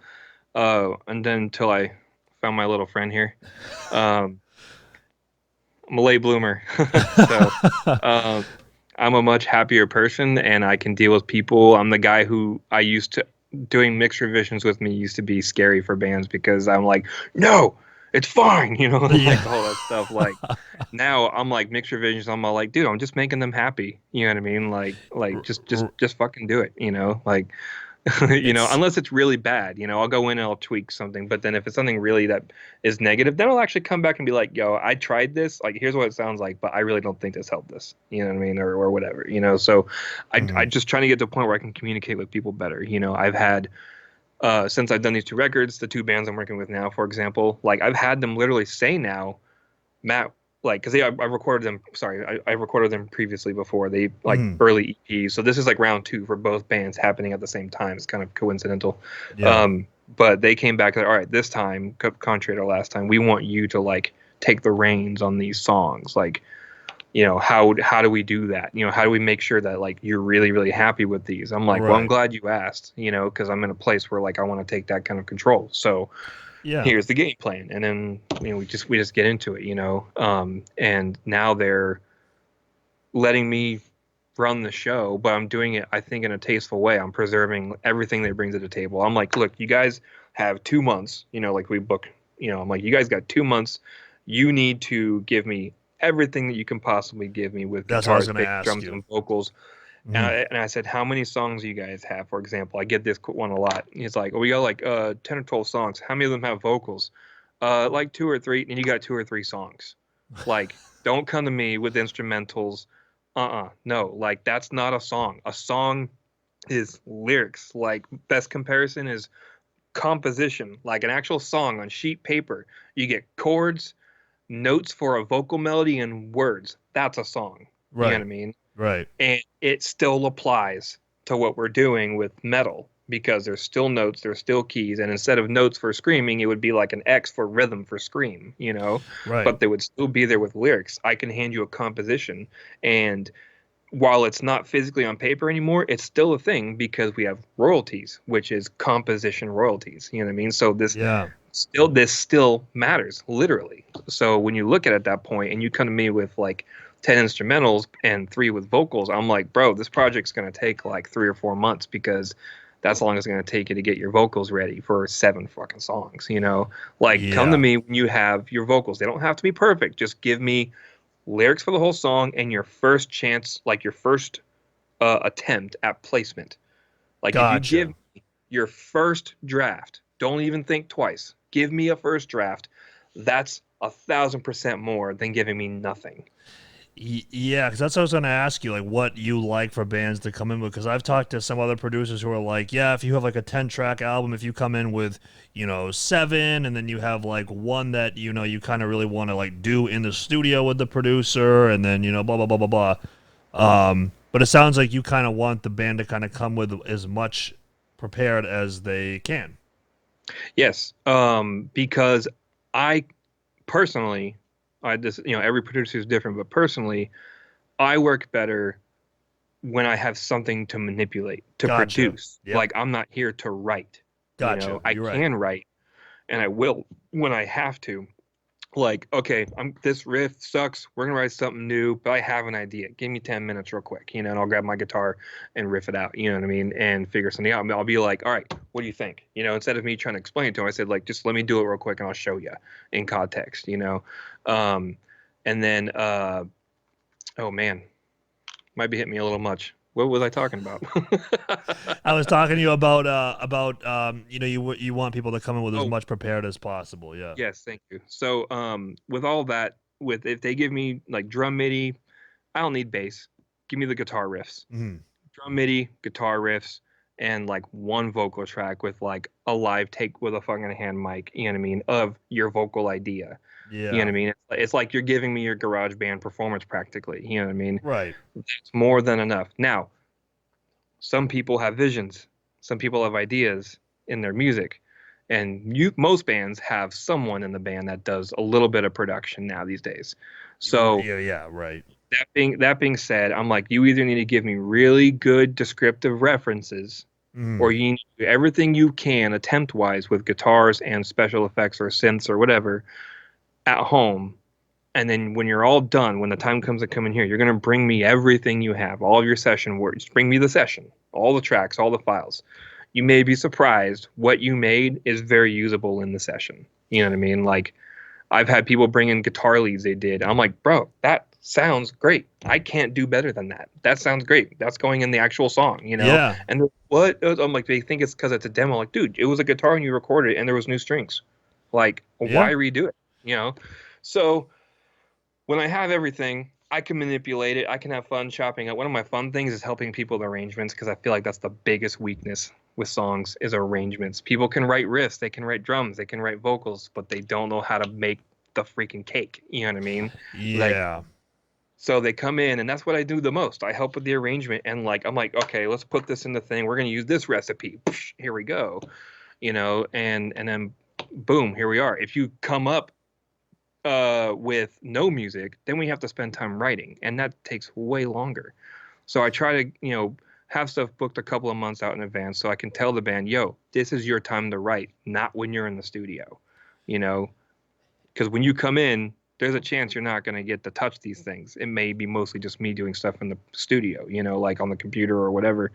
Um, that's just the reality of it. In order to get the dope product that you hear from bands like North Lane Era, you know, Architects or whatever. If you want a lot of these bands come for, they want that metalcore sound. I'm like, if you want that, then we are riff building note for note. We're gonna have to fucking do drum MIDI or hire an insanely dope drummer to do this. Your shitty little kit with your weak ass hands is not gonna sound like this, you know. And I mean, I'll stop there, basically saying, like, to kind of conclude the other thing. It's like I turn around with a fresh band. I turn around like, look, I'm about to sit here and tell you 100 ways how this music sucks. But I'm about to give you 1,000 ways how we're gonna make it better.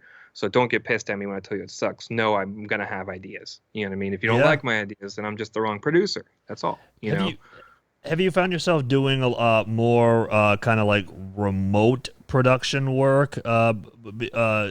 You know, be like, because like what I've found, like when we send our track, it's kind of just like a mix and master. Like that's all. There's no like producering going Right. on. It's so have you found like with, you know, obviously with COVID or just in general, that you kind of do like a remote producer role?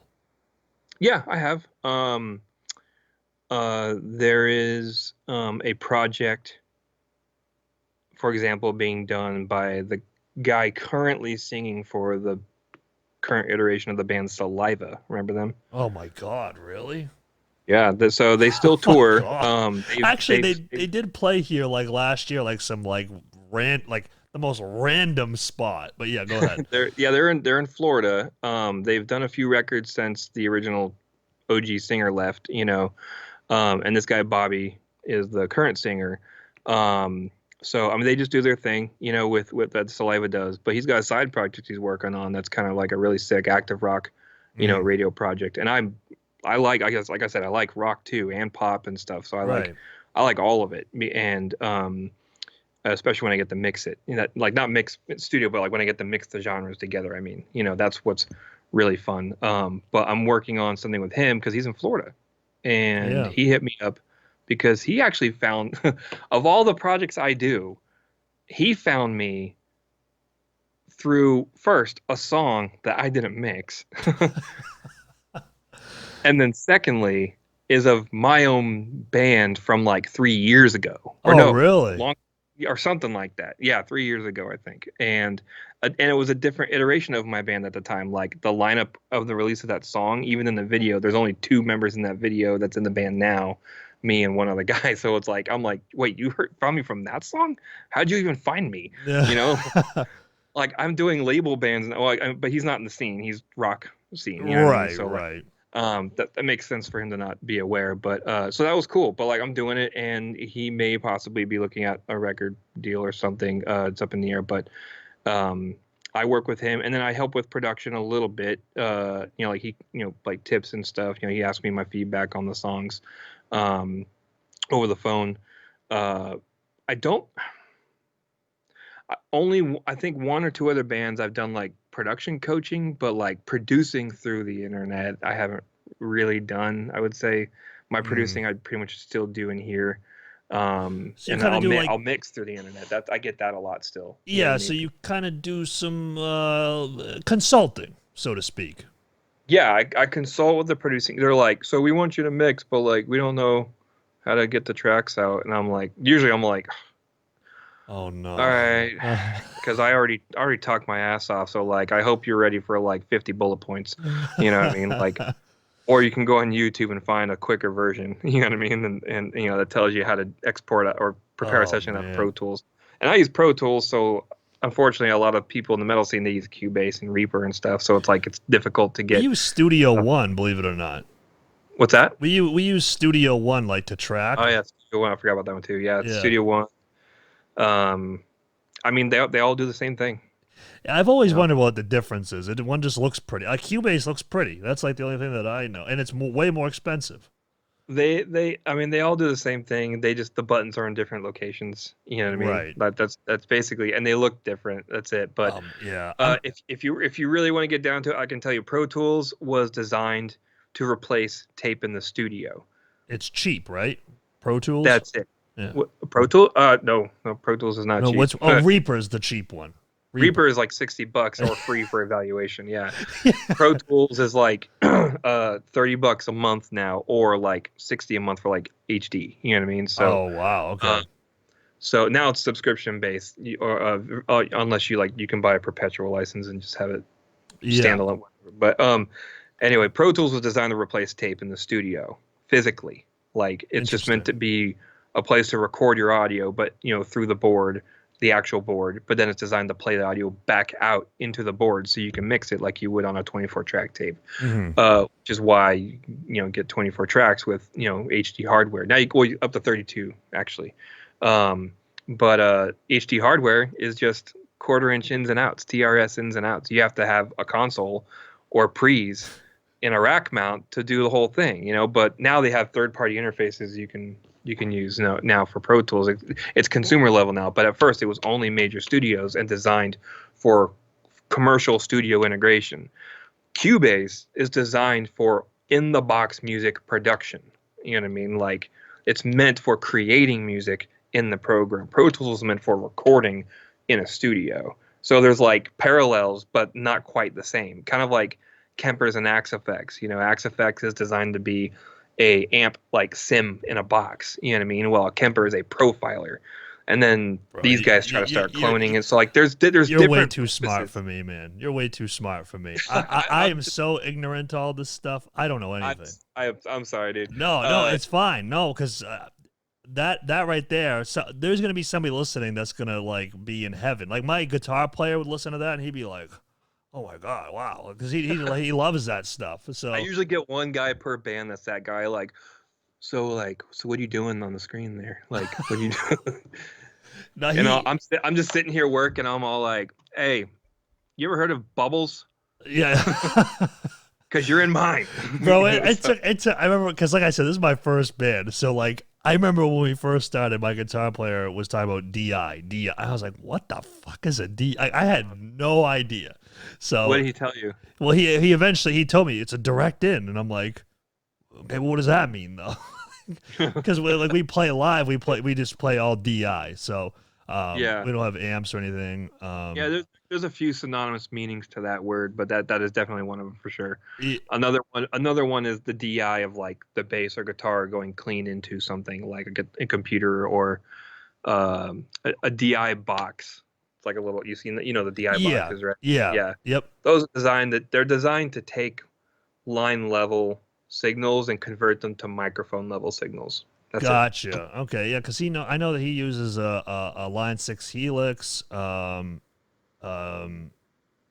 Trying to think. I don't know. He would be able to tell you. It's like this. It's like a little rig. It's like a nice little thing, and that's all we use is just that and a computer for the Yeah, backs and. I've got similar.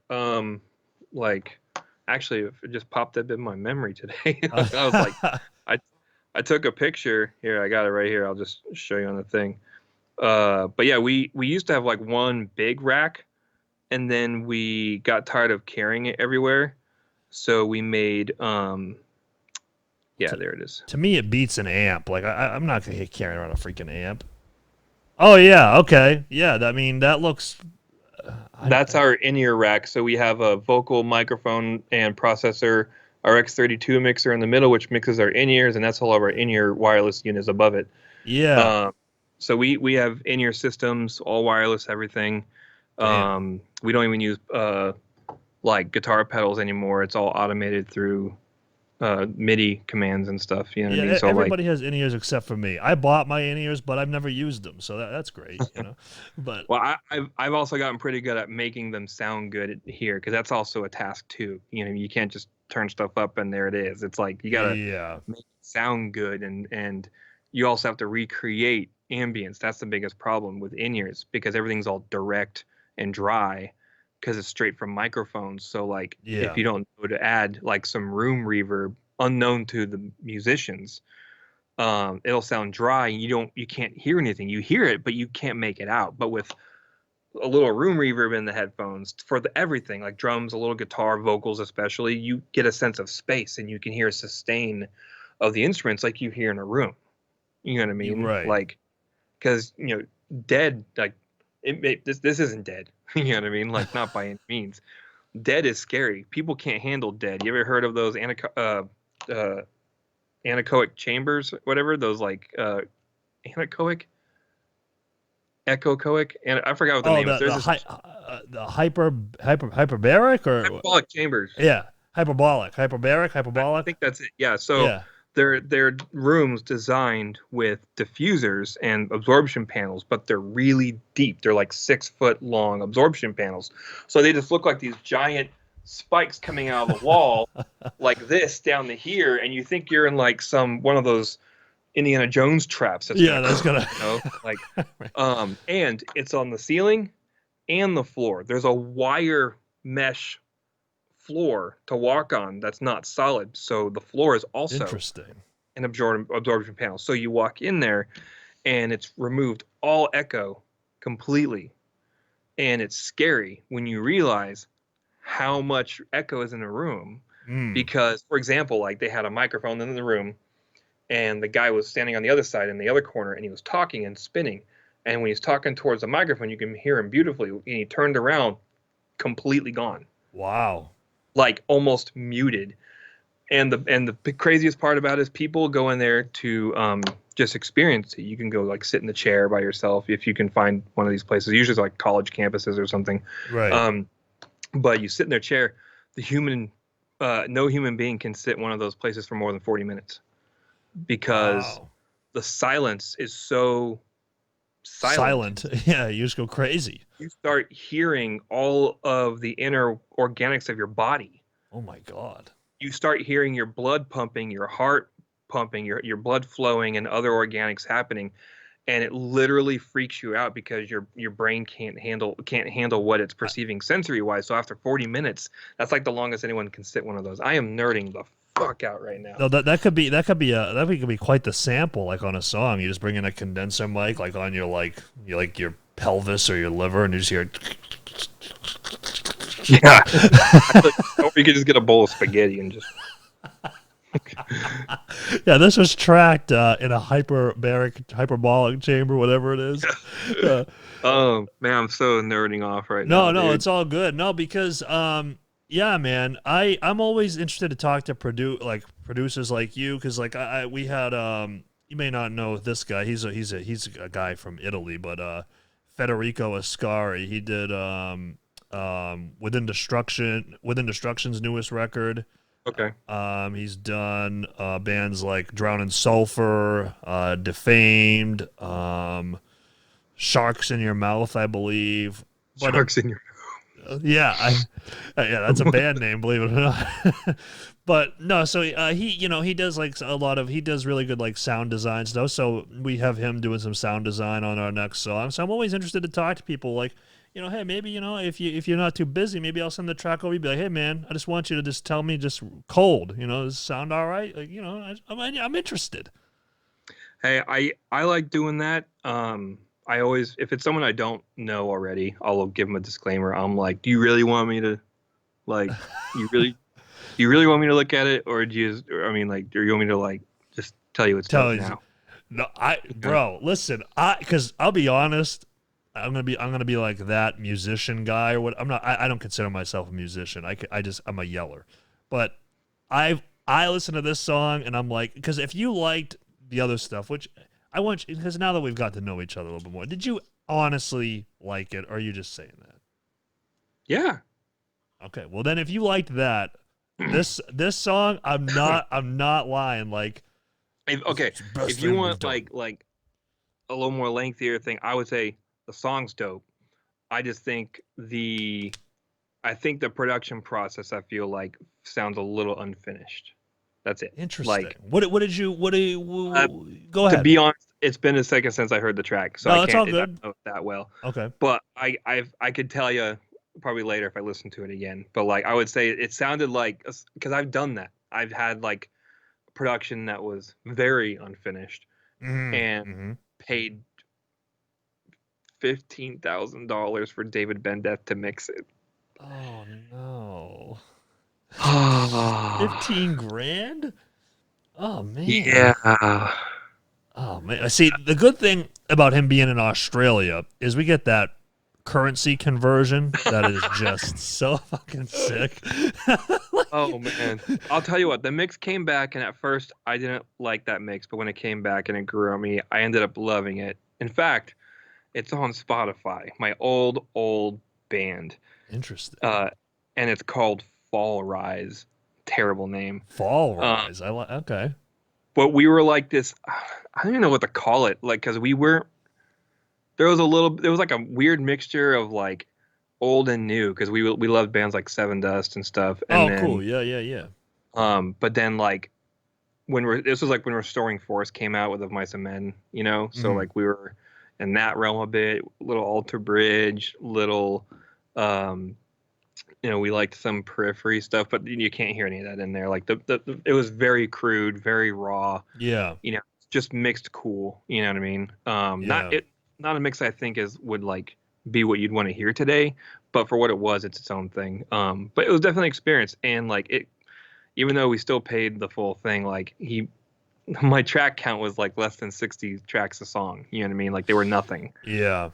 There was barely any depth to them whatsoever. It was just riffs and maybe a third guitar down the middle every now and then. It was so stripped down, Got raw, very few harmonies on vocals, on the shit microphone, but mixed by a legit dude. And but it took him no time to mix it, but it was kind of cool because he gave me probably about 3 or 4 hours of phone conversation of just like socializing with a Grammy winning producer. You know what I mean?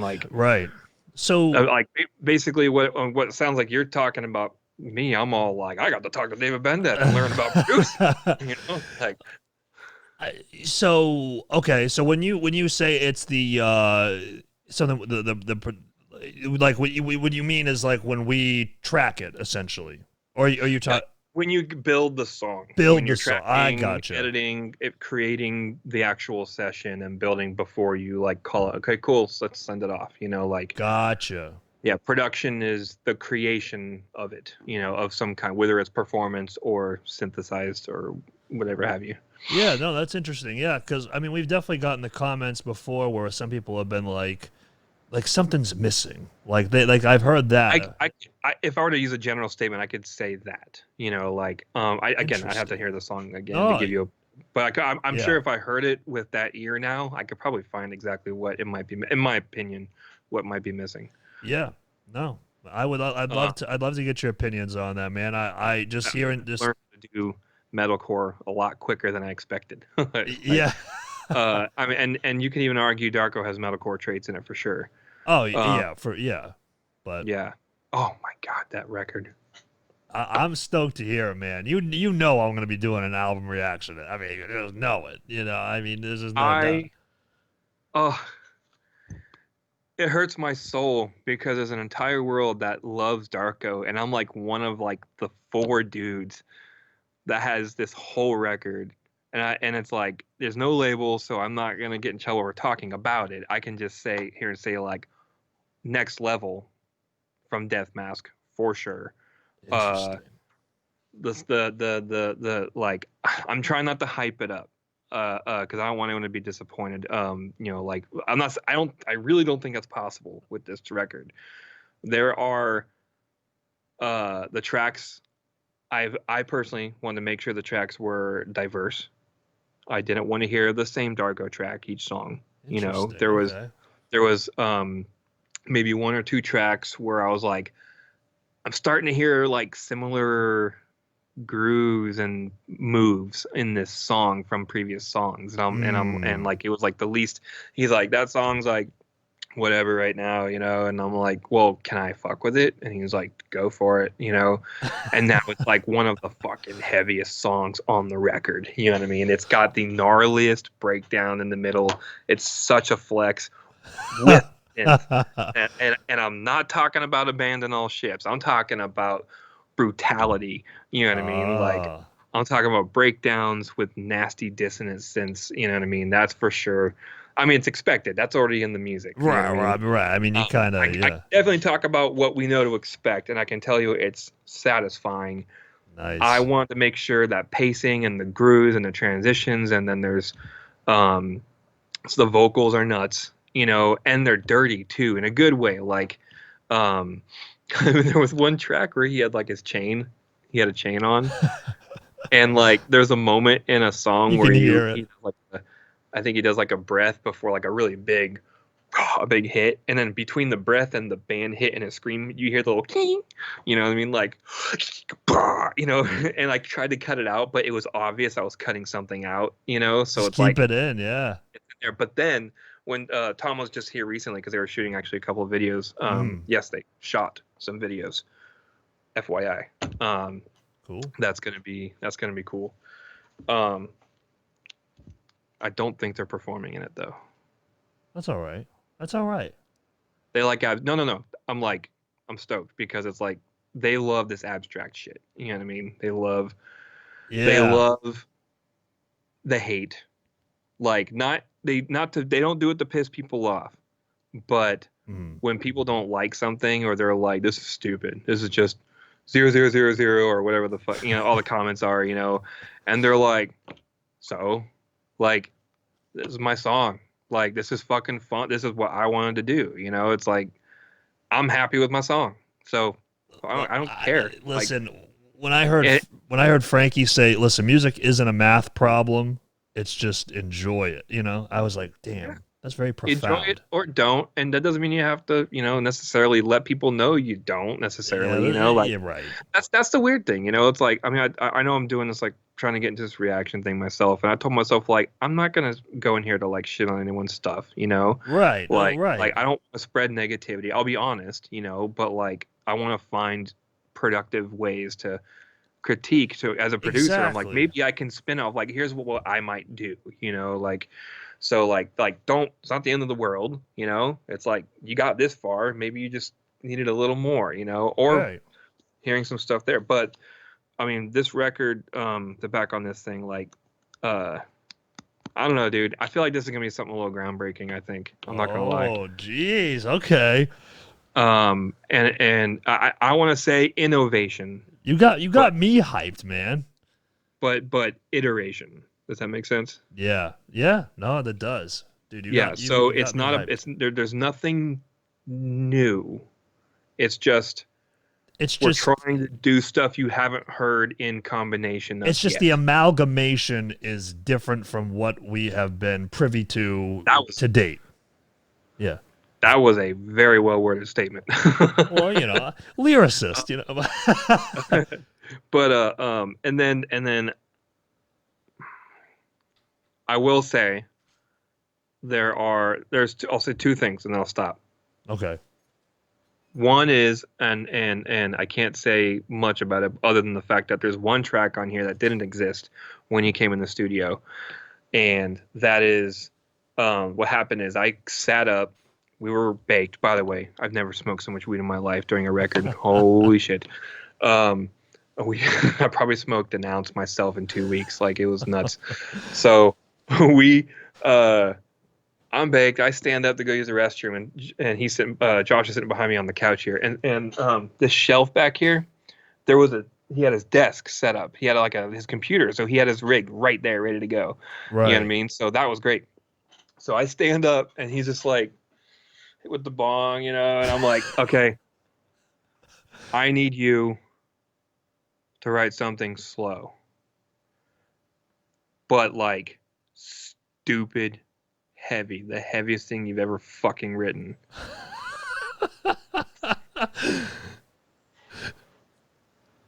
All right. Give me like 30 minutes. And by 30 minutes, I thought he meant I'll do it in 30 minutes. No, he had it completed in 30 minutes. Oh my God. He wrote the whole thing. and and I will say it's now the end of the record. So Oh my God. it's just straight like WTF. You know what I mean? And what's fantastic is I feel like Too Lit had the best reaction, no offense, to Darko, because even he couldn't find a groove. Like Right.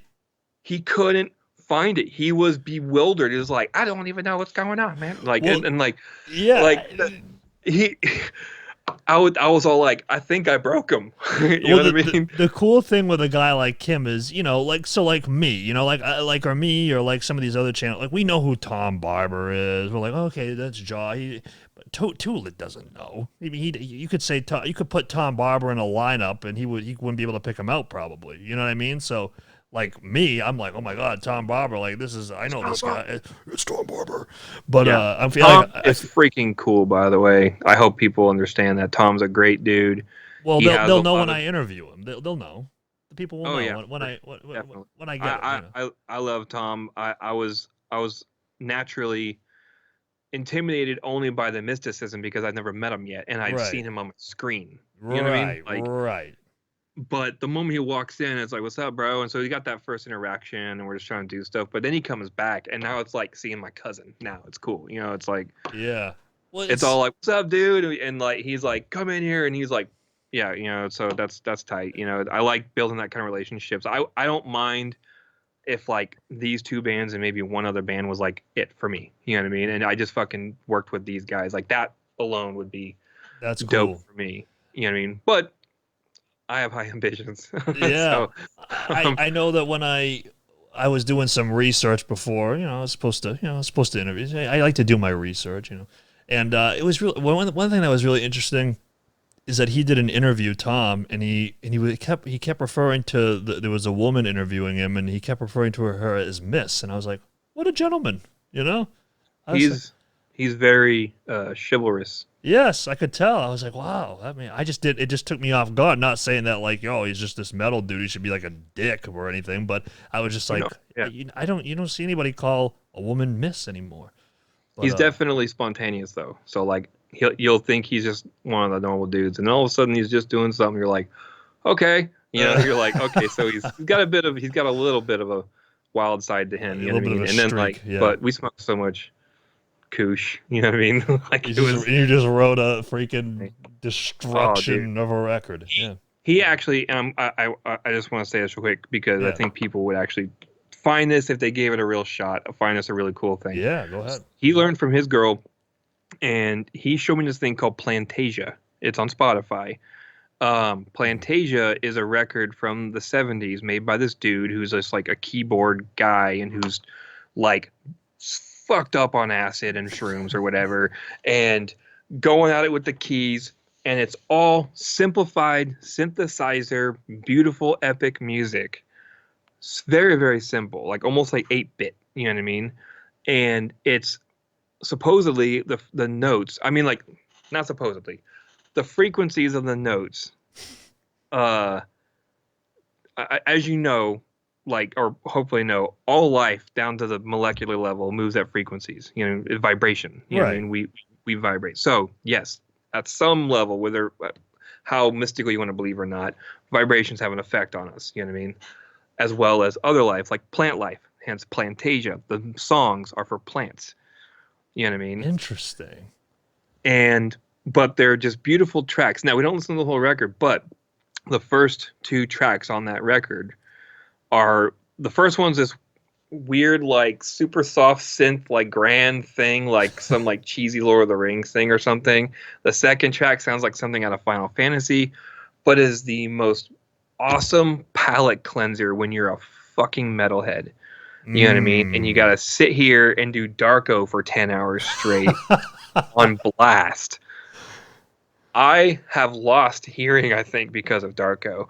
You know what I mean? So we get in here, we smoke, and we smoke Plantasia. You know what I mean? So just look up Plantasia on Spotify. Nice. It's just synths and soft and weird, but if you're in it, you know what I mean? And if you meditate or if you smoke or drink, I guess, whatever, or if you can just be calm, listen to it, and it just cleanses the palate. You know what I mean? There's something just extra about these songs for some weird reason, because you feel good after you hear it, and you're like, all right, let's get into some fucking breakdowns now, you know? See, I think that's my problem, man. I don't smoke or drink. I don't meditate, and I cannot calm down. So I'll give it a shot, but that's my issue is I cannot relax. I can't. It's okay. Some people can't. I wouldn't be surprised if this didn't do anything for you. I need Plantasia. Just one breakdown, Plantasia. Just give me one. Oh man, that would be insane. That'd be so funny. Like track 7 is just all of a sudden out of nowhere. It's just like, what the?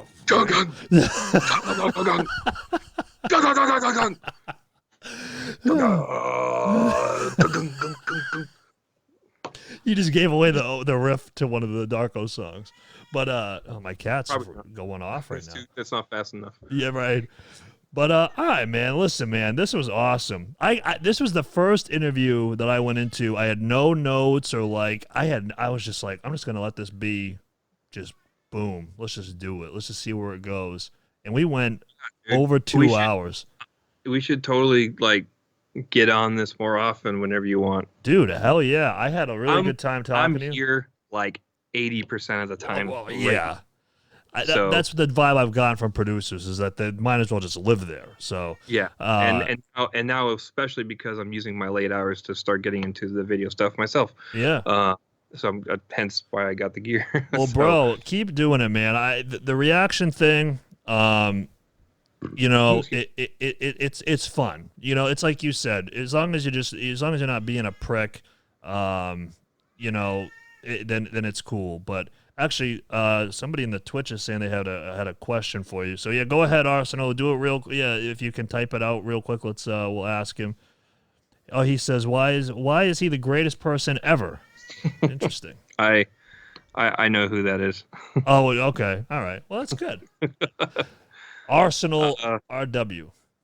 You don't want to know what's in my nightmares, huh?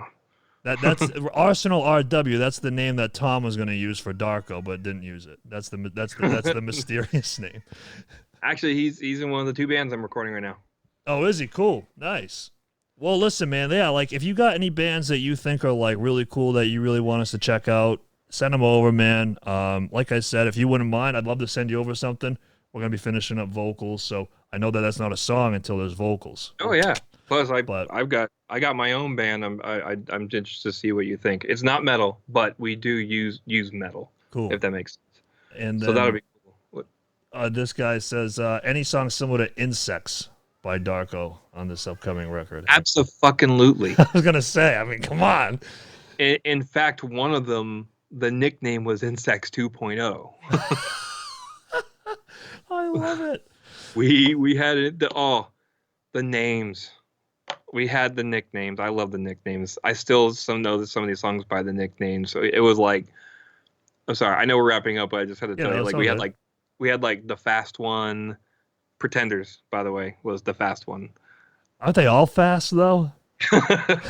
They're all. Well, this one I think it was my instant reaction when I first heard his demo. I was all, shit. I was like, okay, that's the fast one, I guess. And it just kept going. But there was the fast one. There was groovy, riffy, you know. So we got a few nicknames out there. There was one.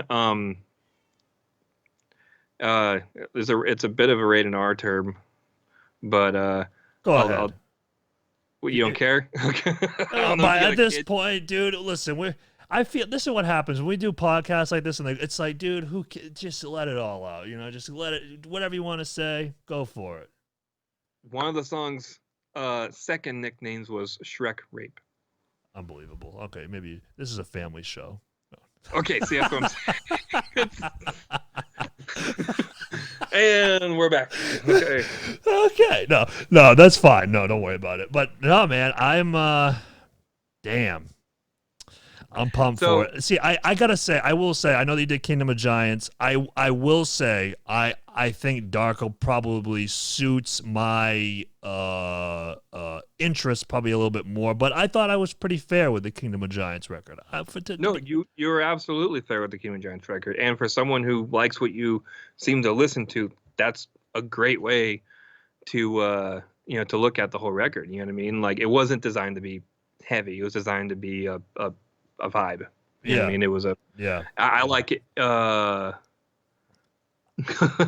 I was reading what the comments I'm said. just not a vibey guy, man. I don't know what it is. I don't know. I gotta take a Xanax or something. You know, vibes grew on me. I think I just needed to like decompress from like all this stress, and then I started like just letting go a little more. You know, I'm 34 years old. I've got a 1-year-old, and I'm trying to do the self-employed thing. This is my job. This is it. The producing. Damn, I don't have the first job, so like I've had to find ways to zen myself out a few times. So the vibes work, but I think we're working on some heavy stuff. Nice.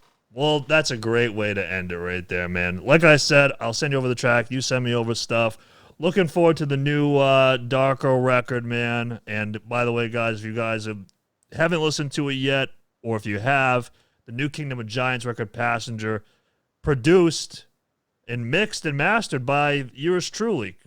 So, I mean, hey, he says the best damn producer there ever was. I don't know what to do with my hands. Just do different stuff, We'll just do like sign language. But Matt Thomas of Ashtone Audio, ladies and gentlemen. Matt, thank you so much, man. This was awesome. Over 2 hours. A blast. Dude, I'm glad that you enjoyed it, and I really appreciate all your comments on everything. That meant a lot when that first came about. So, hell yeah, man. Looking forward to do it again. Hell yeah, man. You take care. All right, late. Peace. Thank you so much for listening to the podcast today. I hope you enjoyed this one. If you like what you heard and you're watching this on YouTube, make sure you hit the like button, you subscribe, you turn on the notification bell so you're notified of these new videos here on the channel. And also, if you're just listening to this on another podcast platform, make sure you leave a review for us. That really helps us out a lot. And also, you can check out all of our social media, our Twitch and our Patreon in the links in the description. And that's it. Thank you so much for watching, and we will see you later. Bye-bye.